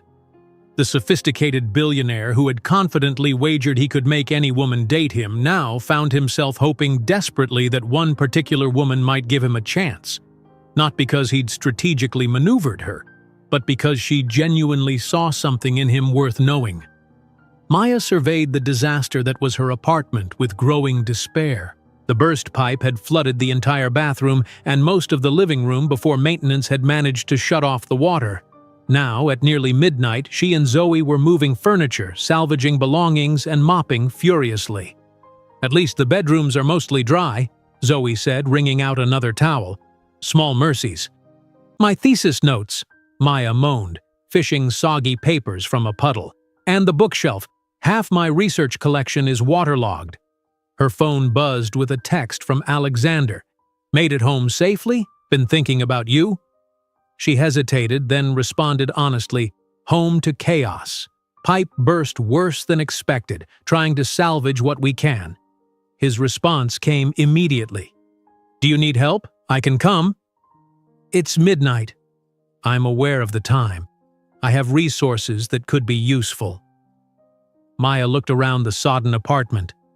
Their landlord had promised a cleanup crew tomorrow afternoon. Until then, they were on their own with mops, buckets, and rapidly diminishing stamina. Actually, yes, if you're serious. 20 minutes later, a knock at the door revealed not just Alexander, but a team of professionals equipped with industrial wet vacuums, dehumidifiers, and restoration equipment. He'd changed from his dinner attire into jeans and a simple black sweater, looking jarringly out of place in her modest apartment building. You called in a professional restoration company at midnight? Maya asked, incredulous. One of my buildings had a similar issue last year. They're very effective. Alexander surveyed the damage. I hope you don't mind, but efficiency seemed more important than consulting about every detail. Maya should have been offended by his high-handedness. Instead, she felt overwhelming relief as the crew immediately began extracting water and assessing damage. Thank you, she said quietly. Your books and papers were your biggest concern? He asked. Maya nodded, leading him to her waterlogged collection. Alexander examined them with genuine concern, then made a phone call. Minutes later, another specialist arrived with equipment specifically for document and book restoration. We'll freeze-dry the most damaged volumes to prevent mold, then restore them properly, the technician explained. Which documents are highest priority? Maya identified her research materials, thesis drafts, and most precious books, marveling at the efficiency with which the team cataloged and carefully packed everything. Alexander moved through her apartment with surprising sensitivity, never commenting on its modest size or worn furnishings. Instead, he rolled up his sleeves and helped move furniture, working alongside the professionals he'd summoned. Zoe pulled Maya into the kitchen under the pretense of making coffee. So, billionaire boyfriend comes to the rescue with a midnight restoration team, she whispered. That's some serious knight in shining armor energy. He's not my boyfriend, Maya objected automatically. He's in our living room at 1 a.m. moving furniture in designer jeans that probably cost more than our rent. Whatever he is, it's not nothing. Maya couldn't argue with that assessment. Watching Alexander, who probably had staff to make his bed and iron his socks, hauling waterlogged books and helping position dehumidifiers, challenged her preconceptions yet again. When she brought him coffee, their fingers brushed briefly. The contact sent an unexpected current through her, heightened by the intimacy of him being in her personal space. Your home is lovely, Alexander said, accepting the mug. It feels lived in, personal. Maya glanced around at their mismatched furniture, the flea market finds, the overflowing bookshelves. It's nothing like what you're used to. That's precisely why it feels like a home rather than a showcase. He gestured toward a wall of photos. Maya with her parents, with Nonna Flori, with Zoe. Your life is visible here. My penthouse could belong to anyone with sufficient funds. The observation held surprising vulnerability. Maya found herself wanting to see his space, to understand the environment he'd created for himself beyond the corporate persona. By 3 a.m., the restoration team had worked miracles. The standing water was gone, dehumidifiers hummed efficiently, and the most damaged items had been carefully packed for specialized restoration. The team leader assured them the apartment would be habitable, though drying would continue for days. They'll return tomorrow to continue the process, Alexander explained as the crew packed up. Your books and documents should be restored within a week. I don't know how to thank you, Maya said. You could have breakfast with me, he suggested with a tired smile. I know a place that opens at 6 a.m. and makes exceptional brioche. Despite her exhaustion, Maya found herself nodding. Breakfast would be nice. After Alexander left, promising to return in 3 hours, Zoe gave Maya a significant look. You realize you're dating him, right? Dinner, rescue mission, breakfast. These are relationship milestones. It's complicated, Maya sighed, collapsing onto their now dry sofa. Only because you're making it complicated. The man clearly cares about you, not as a project or novelty, but genuinely. He represents everything I critique in my work. No, the system represents what you critique. He's a person making choices within that system, and from what I've seen tonight, making increasingly conscious ones. Maya pondered her friend's distinction as she showered and changed clothes. She'd built her academic identity around analyzing systemic inequalities, yet here was someone who embodied that system's benefits, choosing to use his resources thoughtfully, responsively. Perhaps Zoe was right. The distinction between individuals and systems mattered. Alexander hadn't created global capitalism, even if he'd excelled within it, and he seemed genuinely receptive to reconsidering his role. When he returned at 6 a.m., freshly showered and somehow looking unreasonably handsome despite the sleepless night, Maya felt a flutter of anticipation that had nothing to do with academic interest. Across town, Lucas was already at his desk, reviewing quarterly projections when his assistant announced a visitor. "Send them in," he called, not looking up from his computer. "We need to talk."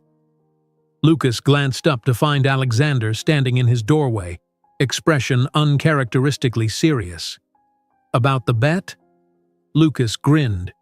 "Today's day 6. Clock's ticking. I want to call it off." The declaration hung between them. Lucas leaned back, studying his friend with narrowed eyes. "You're serious." "Completely. The wager was juvenile and reductive. Maya deserves better." Lucas whistled softly. "You've actually fallen for her. This isn't about feelings. It's about basic respect." "Bull. I've watched you negotiate billion-dollar deals without a flicker of discomfort. Now suddenly you're concerned about the moral implications of a friendly wager?" Lucas shook his head. "You're in deep, my friend." Alexander couldn't deny it. The past week had transformed him in ways he was still processing. Maya had become important to him. Her opinion, her respect, her presence in his life. "The terms were 7 days to make her agree to date you," Lucas continued. "From what you've shared, you're practically there. See it through, then tell her whatever you want afterward." "It's not that simple." "It is that simple. You're making it complicated because you're unaccustomed to genuine emotional involvement." Lucas's tone softened slightly. "Look, win the bet, donate the money to her favorite cause if that makes you feel better, then pursue the relationship honestly. Best of both worlds." Alexander recognized the pragmatic logic, even as discomfort lingered. "And if she discovers the truth? Cross that bridge if necessary. But with 1 day left, why risk $100 million that could fund her economic justice causes for years?" Put that way, it almost made sense. Almost. "I need to go," Alexander said. "I'm meeting Maya for breakfast." "Day 6 breakfast?" Lucas grinned. "Sounds promising for the wager." Alexander left without responding, the conversation heightening his discomfort rather than alleviating it. Maya valued authenticity and integrity above all else. The bet fundamentally violated both, yet Lucas had raised a valid point about the potential good $100 million could do for causes Maya championed. And with only 1 day remaining, perhaps seeing it through was the pragmatic choice. The quandary occupied him throughout breakfast with Maya at a small French bakery in the West Village. Though he participated in their conversation, part of his mind remained caught in ethical calculations. "You're distracted," Maya observed, breaking off a piece of almond croissant. "Just tired," he deflected. "How's the apartment this morning?" "Much better, thanks to your midnight intervention." She studied him over her coffee cup. "Though I'm still processing the fact that you showed up with a professional restoration team instead of, say, a mop." Resources should be leveraged when available, he replied with a small smile. Besides, I wanted to help, not make a symbolic gesture of minimal utility. Billionaire pragmatism at its finest. Is that criticism or observation? Observation. She reached across the table, briefly touching his hand. Thank you, genuinely. The casual contact sent warmth through him, amplifying his conflict. He wanted this, her company, her touch, her gradual opening to possibilities between them, but he wanted it honestly. I have a proposal, he said suddenly. Come to my place for dinner tonight. I'll cook. Maya's eyebrows rose. You cook? I have hidden depths, he replied with mock offense. Also, I make exactly 3 dishes well. You'll experience one of them. The billionaire's secret talents revealed, she teased. Then more seriously, I'd like that.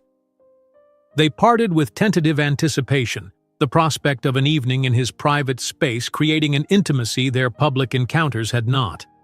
As Alexander headed to his office, his phone chimed with a text from Lucas. D-Day tomorrow. Status update? He ignored it, focusing instead on preparation for the evening.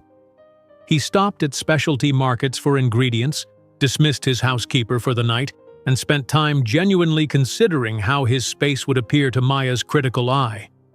The penthouse was undeniably luxurious, floor-to-ceiling windows, museum-quality art, furniture whose simplicity belied its astronomical cost. Yet it lacked personal touches. No photos adorned the walls, no mementos cluttered the surfaces. It was a showcase rather than a home, exactly as Maya had intuited.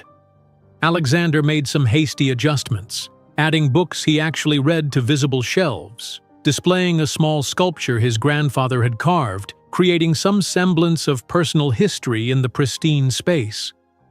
Maya arrived precisely at 7, wearing a simple blue dress that made her amber eyes more striking than ever.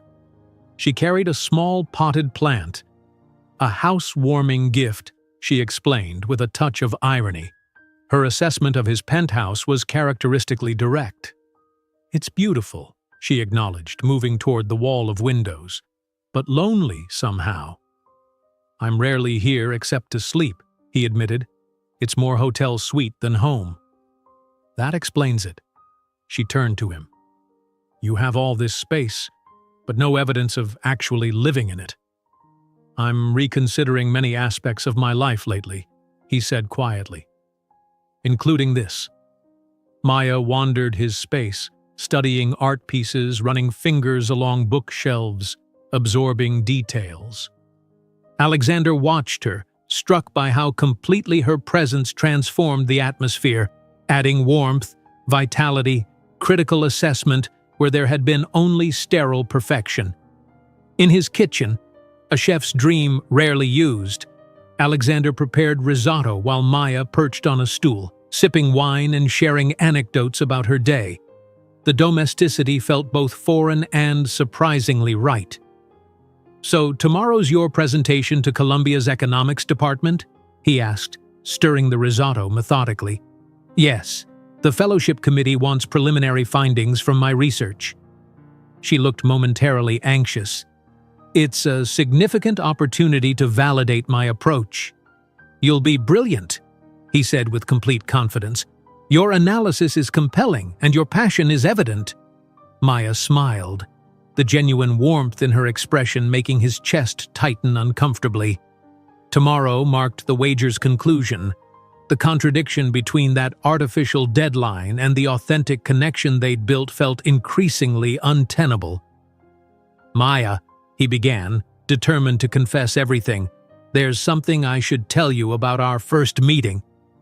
His phone rang, the specialized tone for his executive assistant. Alexander normally would have ignored it, but the late hour suggested genuine urgency. I'm sorry, I should check this. The call confirmed his concern. A crisis with their European division requiring immediate attention. A significant security breach threatened sensitive data, and decisions needed to be made within hours. I have to deal with this, he told Maya apologetically. It shouldn't take long. But as minutes stretched into an hour, the romantic evening he'd planned deteriorated into fragmented conversation between crisis management calls. Maya was understanding, but the intimate atmosphere had dissipated. "I should go," she said finally. "You clearly have important matters to handle." "Maya, I'm sorry. This isn't how I wanted tonight to unfold." "It's fine. I understand that billion-dollar empires occasionally need attention." Her smile softened the observation. "Rain check?" As he walked her to the elevator, Alexander felt time slipping away. Tomorrow was the wager's deadline, and he still hadn't told her the truth. "Tomorrow," he said impulsively. "Have dinner with me again tomorrow night, please." Maya hesitated. "Tomorrow's my presentation. I'm not sure what time I'll finish." "I'll wait," he promised, "however long it takes." She studied him, something in his intensity clearly communicating his need to see her. "Okay, I'll text you when I'm done." Alexander watched the elevator doors close, the weight of unspoken truth settling heavily upon him. Tomorrow he would tell her everything, about the wager, about his transformation, about the feelings he'd never expected to develop. He only hoped that when faced with the complete truth, she could forgive how their story had begun. Maya stood before Columbia's economics faculty, her presentation slides illustrating wealth distribution patterns across developed nations. The fellowship committee, 5 distinguished professors and 2 visiting scholars, watched with critical attention as she outlined her research methodology. These models demonstrate that stakeholder-driven economies consistently produce more stable growth patterns and reduced inequality metrics, Maya explained, highlighting comparative data. While shareholder primacy models show higher short-term returns, they create structural vulnerabilities that manifest during economic shocks. The department chair, Dr. Abernathy, leaned forward. "Your analysis challenges conventional economic orthodoxy. What evidence suggests these alternative models are scalable beyond small, homogeneous countries?" It was the question Maya had anticipated, the standard dismissal of Nordic examples as irrelevant to larger economies. She advanced to her prepared slide. Several multinational corporations have implemented modified stakeholder models with compelling results. She highlighted case studies, including one recent addition. Most notably, Blackwood Industries has begun implementing comprehensive stakeholder impact assessments across its divisions, with preliminary data showing improved employee retention, reduced environmental compliance costs, and enhanced community relations without significant profit reduction. The committee exchanged glances. Alexander's company adopting her principles made her theoretical framework suddenly undeniably relevant. "Your research suggests a fundamental restructuring of corporate governance," noted another professor. "What's your implementation pathway in a system resistant to such change?" Maya felt a surge of confidence. A week ago, this question would have exposed the idealistic limitations of her work. Now she had practical answers derived from her conversations with Alexander. "Change requires both external pressure and internal champions," she explained, echoing Alexander's words from the rally. "Regulatory frameworks create baselines, but transformation happens through demonstrating that stakeholder capitalism delivers sustainable advantage. When market leaders adopt these principles, competitors follow, not from moral awakening, but competitive necessity."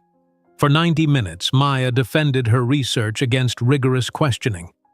When she finished, Dr. Abernathy nodded with reluctant respect. "Impressive work, Ms. Russo. The committee will deliberate and inform you of our decision regarding continued fellowship support." As the faculty filed out, Maya gathered her materials, exhausted but satisfied. She'd defended her life's work confidently, integrating theoretical frameworks with practical applications in ways that even skeptical economists couldn't easily dismiss. Her phone vibrated with a text from Alexander. "Thinking of you. Hope the presentation is going brilliantly. Still on for dinner tonight?" Maya smiled, typing back, "Just finished. Went well. Dinner sounds perfect. Need a few hours to decompress first. Take all the time you need. I'll be ready whenever you are. As Maya left the economics building, she noticed a sleek black car parked conspicuously near the entrance. The driver's window lowered, revealing a face she recognized from the business pages: Lucas Hayes, Alexander's CFO and friend. "Ms. Russo?" he called. "Lucas Hayes. I was hoping for a quick word." Maya approached cautiously. "Mr. Hayes, how did you know where to find me?" "Alexander mentioned your presentation." He smiled without warmth. "I was nearby for a meeting and thought I'd introduce myself. Perhaps we could grab coffee?" Everything about the situation felt off, but curiosity won out. "Briefly, I have plans tonight. With Alexander, I assume." Lucas led her to a nearby campus cafe. "That's actually what I wanted to discuss." Once seated with coffee, Lucas studied her with calculating eyes. "You've made quite an impression on him. I've known Alexander for 15 years, and I've never seen him so distracted." "I'm not sure that's any of your business," Maya replied coolly. "Ordinarily, I'd agree, but when my oldest friend and business partner starts making questionable decisions that affect our company, it becomes my concern. If you're referring to the stakeholder assessment framework, that's hardly radical. Many major corporations are adopting similar approaches." Lucas's eyebrows rose. "You're well informed about our internal business decisions. Alexander and I discuss economic models. It's my field of study." "How convenient." Lucas sipped his coffee. "Tell me, Ms. Russo, what do you think Alexander sees in you?" The blunt question caught Maya off guard. "Excuse me?" "You're clearly intelligent, but you must recognize the disparities. Alexander moves in elite global circles. His previous relationships involved women of similar status, heiresses, executives, a European countess. Yet suddenly he's fascinated by a delivery person writing socialist manifestos." Maya stood, gathering her belongings. "This conversation is over. Did you know it began as a wager?" The words stopped her cold. "What did you say?" Lucas examined his watch casually. 7 days ago, Alexander bet me he could make you agree to date him within a week. $100 million against my admission that his transactional view of relationships was correct." Maya sank back into her chair, blood rushing in her ears. "You're lying." "Why would I?" Lucas pulled out his phone. "I have his daily updates. Would you like to hear his strategy for winning you over?" Before she could respond, he pressed play. Alexander's voice emerged, clinical and detached. "Day 1 of your ridiculous challenge. Initial contact established, though not as smoothly as anticipated. Maya recognized me, which complicated the approach. However, I've secured a coffee meeting for tomorrow." Lucas stopped the recording, studying Maya's stricken expression. "There are 6 more updates, each cataloging his progress in this little experiment." "Why are you showing me this?" "Because Alexander is considering major business decisions that affect thousands of employees and shareholders based on infatuation with someone he sought out as a conquest." Lucas leaned forward. "He may have developed genuine feelings since then. I actually believe he has. But you should understand how this began." Maya felt physically ill, her mind reframing every interaction through this new, horrifying lens. The bookstore visit, the coffee, the rally attendance, even the fellowship, all calculated steps in a strategic seduction. "Today marks day 7, Lucas continued. "The wager's deadline. He'll likely ask you to officially date him tonight." "Get out of my sight," Maya whispered, her voice shaking. "For what it's worth, I think he genuinely cares about you now. But this relationship was built on a foundation of manipulation and deceit." Lucas stood, placing his card on the table. "When you're ready to discuss how we might damage control his business decisions, call me." After he left, Maya sat motionless, piecing together the timeline. Their first meeting, her delivery to his office, occurred exactly 7 days ago. The wager explained Alexander's sudden appearance at the bookstore, his convenient interest in her research, his strategic adoption of her economic principles. Had anything been genuine? Or was she merely the subject of an elaborate, expensive game between privileged men with too much money and too little conscience? Maya gathered her things, her movements mechanical as she left the cafe. Outside, rain had begun falling, matching her darkening mood. She canceled her evening plans with a text to Zoe, needing solitude to process this betrayal. Across the city, Alexander was preparing for what he anticipated would be the most important dinner of his life. He'd dismissed his staff for complete privacy, personally selecting wines and ingredients. The dining table was set simply but elegantly, with candles and fresh flowers creating an intimate atmosphere. His phone rang. Lucas. "Not now," Alexander answered curtly. "We need to talk," Lucas insisted. "The board is concerned about these abrupt policy shifts. They're questioning your judgment." "The board can wait. I have plans tonight." "With Maya? It's day 7, you know, deadline day." Alexander's jaw tightened. "The wager is irrelevant." "Is it? $100 million for her pet causes would make quite an impression." "I'm telling her everything tonight," Alexander said firmly. "About the bet, about how my perspective has changed, about what she's come to mean to me." "Bold strategy," Lucas replied, his tone strange. "Good luck with that."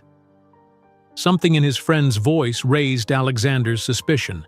"Lucas, what have you done?" "Nothing that wasn't necessary. The company needs your full attention, not this misguided attempt to reinvent capitalism because you're infatuated with an economic justice warrior." Cold dread settled in Alexander's stomach. "Tell me you didn't contact her." "We had coffee after her presentation. Very enlightening conversation." "You told her about the bet." "It wasn't a question." "She deserved to know the truth. As did our board members, who are now reconsidering your recent proposals." Alexander's grip tightened on his phone. "You had no right." "I had every right as your CFO, your friend, and someone who's witnessed you building this company for 15 years. This girl has you questioning everything you've created. Maybe some things deserve questioning." Alexander ended the call, immediately dialing Maya. No answer. He texted, "Maya, please call me. We need to talk." Nothing. Alexander grabbed his jacket, heading for the elevator. He had to find her, explain everything, somehow make her understand that what had begun as a callous wager had transformed into something authentic and profound. Rain was falling heavily when his car pulled up to Maya's apartment building. Alexander rushed to her door, knocking urgently. Zoe answered, her expression coldly hostile. "She's not here." "Where is she? I need to explain." "Explain what?" "How you made her the subject of a bet. How you manipulated her into caring about you." Zoe's voice dripped contempt. "She trusted you. Do you have any idea what that means for someone like Maya? How carefully she guards herself against exactly the kind of exploitation you represent?" "It started that way," Alexander admitted, rain dripping from his hair and clothes. "But it became something else, something real. Save it for someone who wasn't up all night with her after Lucas played her your little progress reports." Zoe began closing the door. "She doesn't want to see you. Ever. Please," Alexander's voice cracked. "Tell me where she is." Zoe hesitated, then sighed. "Nonna Flores. But I'm warning you, she's not alone. The entire restaurant staff treats her like family. They won't let you hurt her again." Alexander returned to his car, directing his driver to the Italian restaurant. Rain pounded the windows, matching his turbulent thoughts. How could he possibly explain? The truth sounded hollow even to his own ears. "Yes, I approached you because of a wager, but I accidentally developed genuine feelings while trying to manipulate you." When they arrived at Flores, the restaurant was closed, but lights glowed inside. Alexander approached the door, knocking gently. Nonna Flori herself answered, her usual warm expression replaced with protective hostility. "You," she said flatly, "you have some nerve coming here." Please, I need to speak with Maya." "She doesn't want to speak with you. You think because you have money you can play with people's hearts? That girl has suffered enough without rich men treating her like a game." Through the door's window, Alexander caught a glimpse of Maya sitting at a back table, her posture defeated, Florie's nephew Antonio protectively seated beside her. "I made a terrible mistake," Alexander admitted, "but what grew between us is real. Please, just 5 minutes." "No more chances," Florie declared firmly. "Maya says you're finished, so you're finished. Go back to your tower, Mr. Billionaire. There's nothing for you here." The door closed definitively. Through the glass, Alexander watched as Florie returned to Maya, embracing her with maternal tenderness. The family she'd created surrounded her, offering comfort, protection, unconditional acceptance. All the things his money couldn't buy. All the things he'd thoughtlessly risked for a juvenile wager. Alexander stood in the rain, the magnitude of his loss washing over him. In 1 week, Maya had transformed his worldview, awakened dormant parts of his humanity, and shown him what genuine connection felt like. Now she was lost to him, and he had no one to blame but himself. Slowly he turned and walked back to his waiting car, the rain mingling with what might have been tears on his face. 3 weeks passed without a word between them. Alexander threw himself into work with renewed intensity, but the focus had shifted. The stakeholder assessment framework moved forward despite board resistance. He initiated a comprehensive audit of labor practices across all subsidiaries. Environmental impact reports became required reading before any expansion decisions. The business press buzzed with speculation about Blackwood Industries' apparent philosophical pivot. Some praised the progressive shift, others questioned Alexander's judgment. Stock prices fluctuated as markets attempted to price in this new direction. Alexander barely noticed. He functioned automatically, making decisions with clinical precision while feeling hollowed out inside. The penthouse seemed more sterile than ever. He found himself avoiding the corner table at Harvest, the bench in Central Park, all the places that now held echoes of Maya. Lucas had attempted reconciliation, arguing he'd acted in both the company's and Alexander's best interests. Their 15-year friendship hung by a thread, professional courtesy barely masking Alexander's seething sense of betrayal. "You're still implementing her ideas," Lucas observed during a tense budget meeting, "despite everything." "They're sound economic principles," Alexander replied coldly. "The merit exists independently of personal feelings." But personal feelings remained, persistent and painful. Alexander had drafted countless messages to Maya, explanations, apologies, pleas for another chance, deleting each without sending. What could he possibly say that wouldn't sound like more manipulation? Meanwhile, Maya had received the official notification that her fellowship had been renewed with expanded funding. The committee had unanimously approved her continued research, impressed by her innovative integration of theoretical models with practical applications. The victory felt hollow. She moved mechanically through her days, completing deliveries, attending classes, working on her thesis. At night, she found herself rereading the economic impact assessments Alexander had shared, his handwritten notes in the margins revealing genuine engagement with concepts that challenged his entire business model. "You need to talk to him," Zoe said one evening, finding Maya staring at her phone, Alexander's last text still unanswered. "There's nothing to say. He approached me as a bet, a game between rich friends with too much money and too little humanity. Yet he's implementing your ideas at his company. The business journals are calling it the Blackwood Reformation." Maya had seen the articles. Alexander was facing significant pushback from investors and board members, yet continuing the stakeholder-focused changes they'd discussed. "Maybe it's genuine change," Zoe continued. "Maybe you actually affected him. Or maybe it's elaborate damage control," Maya countered. "Another strategic move." Yet doubt had begun creeping in. If Alexander's interest had been purely strategic, why maintain policies that faced significant resistance? Why continue initiatives that directly reduced short-term profits? The bet was long over, lost or abandoned. These actions served no manipulative purpose. On a rainy Tuesday, Maya was shelving books at Forward when the door chimed. She turned to find not Alexander, but Lucas Hayes. "Before you throw a book at me," he began, raising his hands defensively, "I came to admit I was wrong."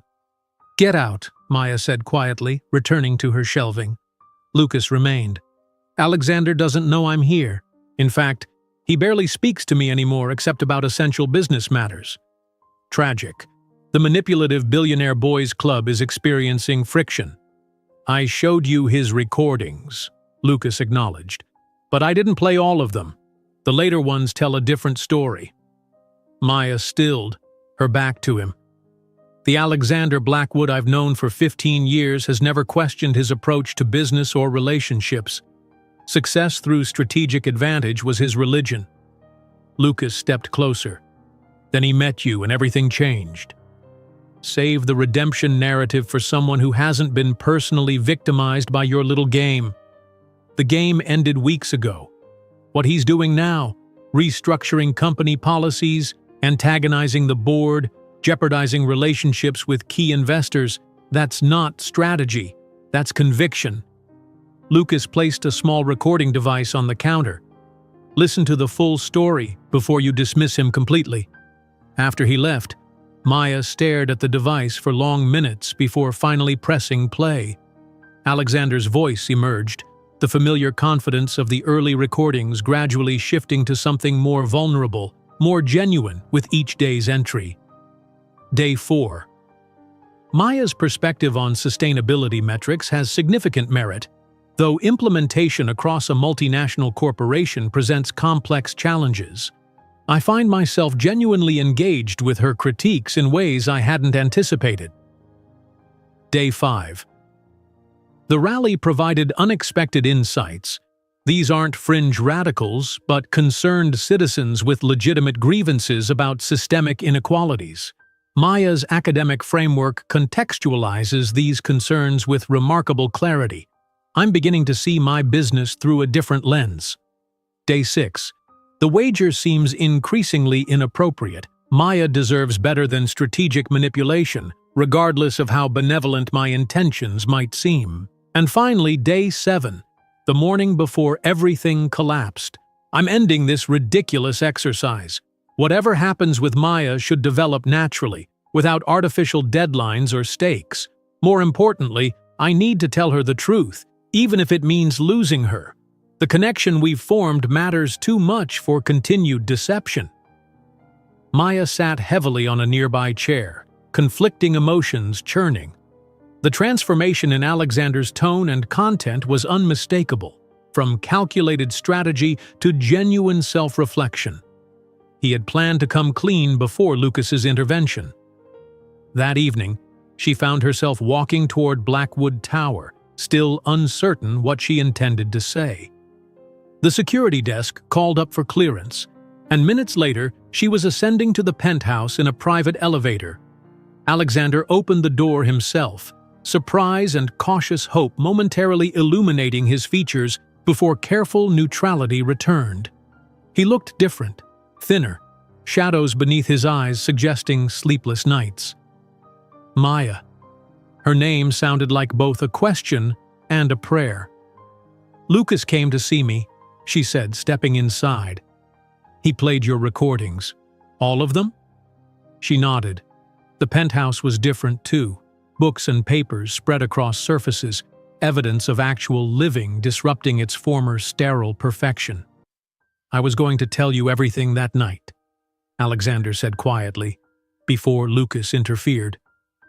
"Would that have made a difference, that you confessed to manipulation after succeeding at it?" "I don't know." He gestured toward the living room. "But I would have tried to explain that what began as something inexcusable became the most genuine connection I've ever experienced." Maya remained standing, maintaining emotional distance. "You built a relationship on a foundation of deceit. Yes. No excuses, no justifications. I have no defense for how this began. Yet you're implementing the changes we discussed. Stakeholder assessments, labor practice reviews, environmental impact requirements. Why? Because they're the right thing to do. Alexander met her gaze directly. Perhaps the only thing I can offer as evidence of genuine change is that I'm continuing the work that matters to you, even without hope of your forgiveness. The simple honesty in his statement resonated more deeply than any elaborate apology could have. Maya slowly moved to the window, gazing out at the city sprawled below. "I trusted you," she said finally.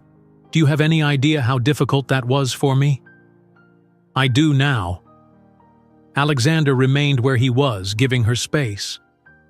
"I've spent weeks trying to imagine what you must have felt learning about the wager. The betrayal, the humiliation, the questioning of everything we shared. I couldn't separate what was real from what was strategy. All of it became real," he said softly. "Every conversation, every shared meal, every moment challenging each other's perspectives. What began as arrogant gamesmanship transformed into something I'd never experienced, genuine connection without performance or expectation." Maya turned to face him.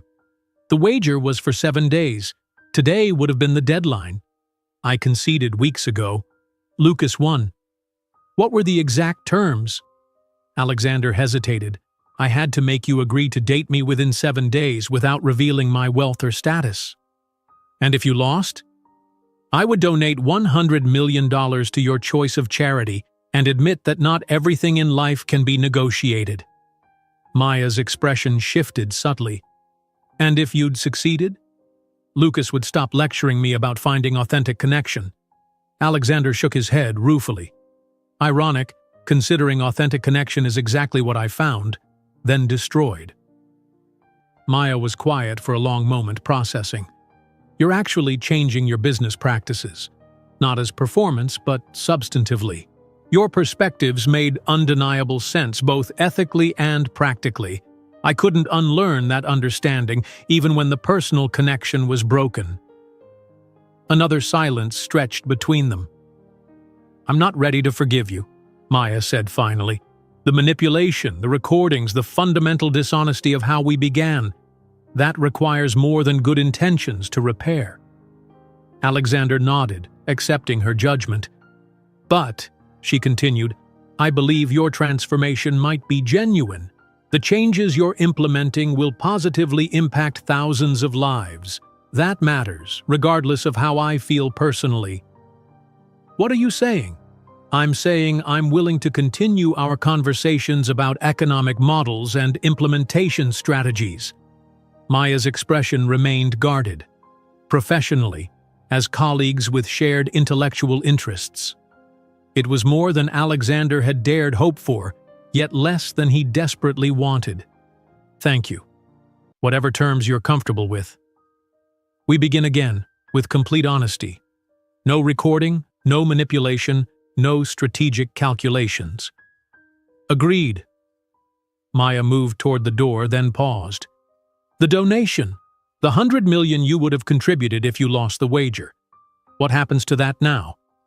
"It's been transferred," Alexander said quietly, "to the Economic Justice Foundation. Your name isn't attached, but the focus areas align with your research." Maya's composure faltered slightly. "You didn't have to do that. You didn't technically lose. I lost something far more valuable than money." His voice was raw with honesty. "And somehow supporting causes you believe in felt like the only meaningful gesture I could make, even knowing you might never speak to me again." The authenticity in his voice reached something in Maya that rational judgment couldn't access. Not forgiveness yet, but perhaps the seed of possibility. "Coffee," she said suddenly. "We could start with coffee. Thursday afternoon at Hazelnut Cafe." Alexander's expression brightened cautiously. "Just coffee? No expectations?" "Just two people with mutual intellectual interests." Maya offered a tentative smile. "The rest? We'll see. It wasn't a fairy tale ending. Not yet. Trust, once broken, required patient rebuilding. But as Maya left the penthouse, both recognized the fragile beginning of something potentially stronger than what had come before. A connection based not on manipulation or idealization, but on genuine understanding of each other's flaws and strengths. 6 months later, the Economic Justice Foundation announced its first major initiative, a sustainable business incubator offering minority entrepreneurs resources, mentorship, and capital. The press release noted collaborative development between foundation experts and Blackwood Industries advisors. Photos from the launch event showed Alexander and Maya standing alongside community leaders. Not touching, not overtly romantic, but clearly united in purpose. The caption identified Maya Russo as lead economic strategist and Alexander Blackwood as principal foundation supporter. What the photos didn't capture was the gradual healing that had occurred over countless coffee meetings, professional collaborations, and cautious steps toward rebuilding trust. Nor did they reveal the dinner shared afterward at Nonna Flori's, where the formidable matriarch had finally deemed Alexander possibly worthy of second chance. The bet that had begun their story was long forgotten by most, but sometimes when discussing particularly complex economic models, Maya would tease Alexander about his former certainty that everything in life could be negotiated. Some things, he would acknowledge with a smile that belonged only to her, are wonderfully, impossibly beyond transaction. They can only be earned through genuine change. And that, the capacity for transformation, for becoming more than the sum of past mistakes, was perhaps the most valuable discovery of all. If you enjoyed today's video, I'm sure you'll love the next one. Don't waste time. Just click on the screen.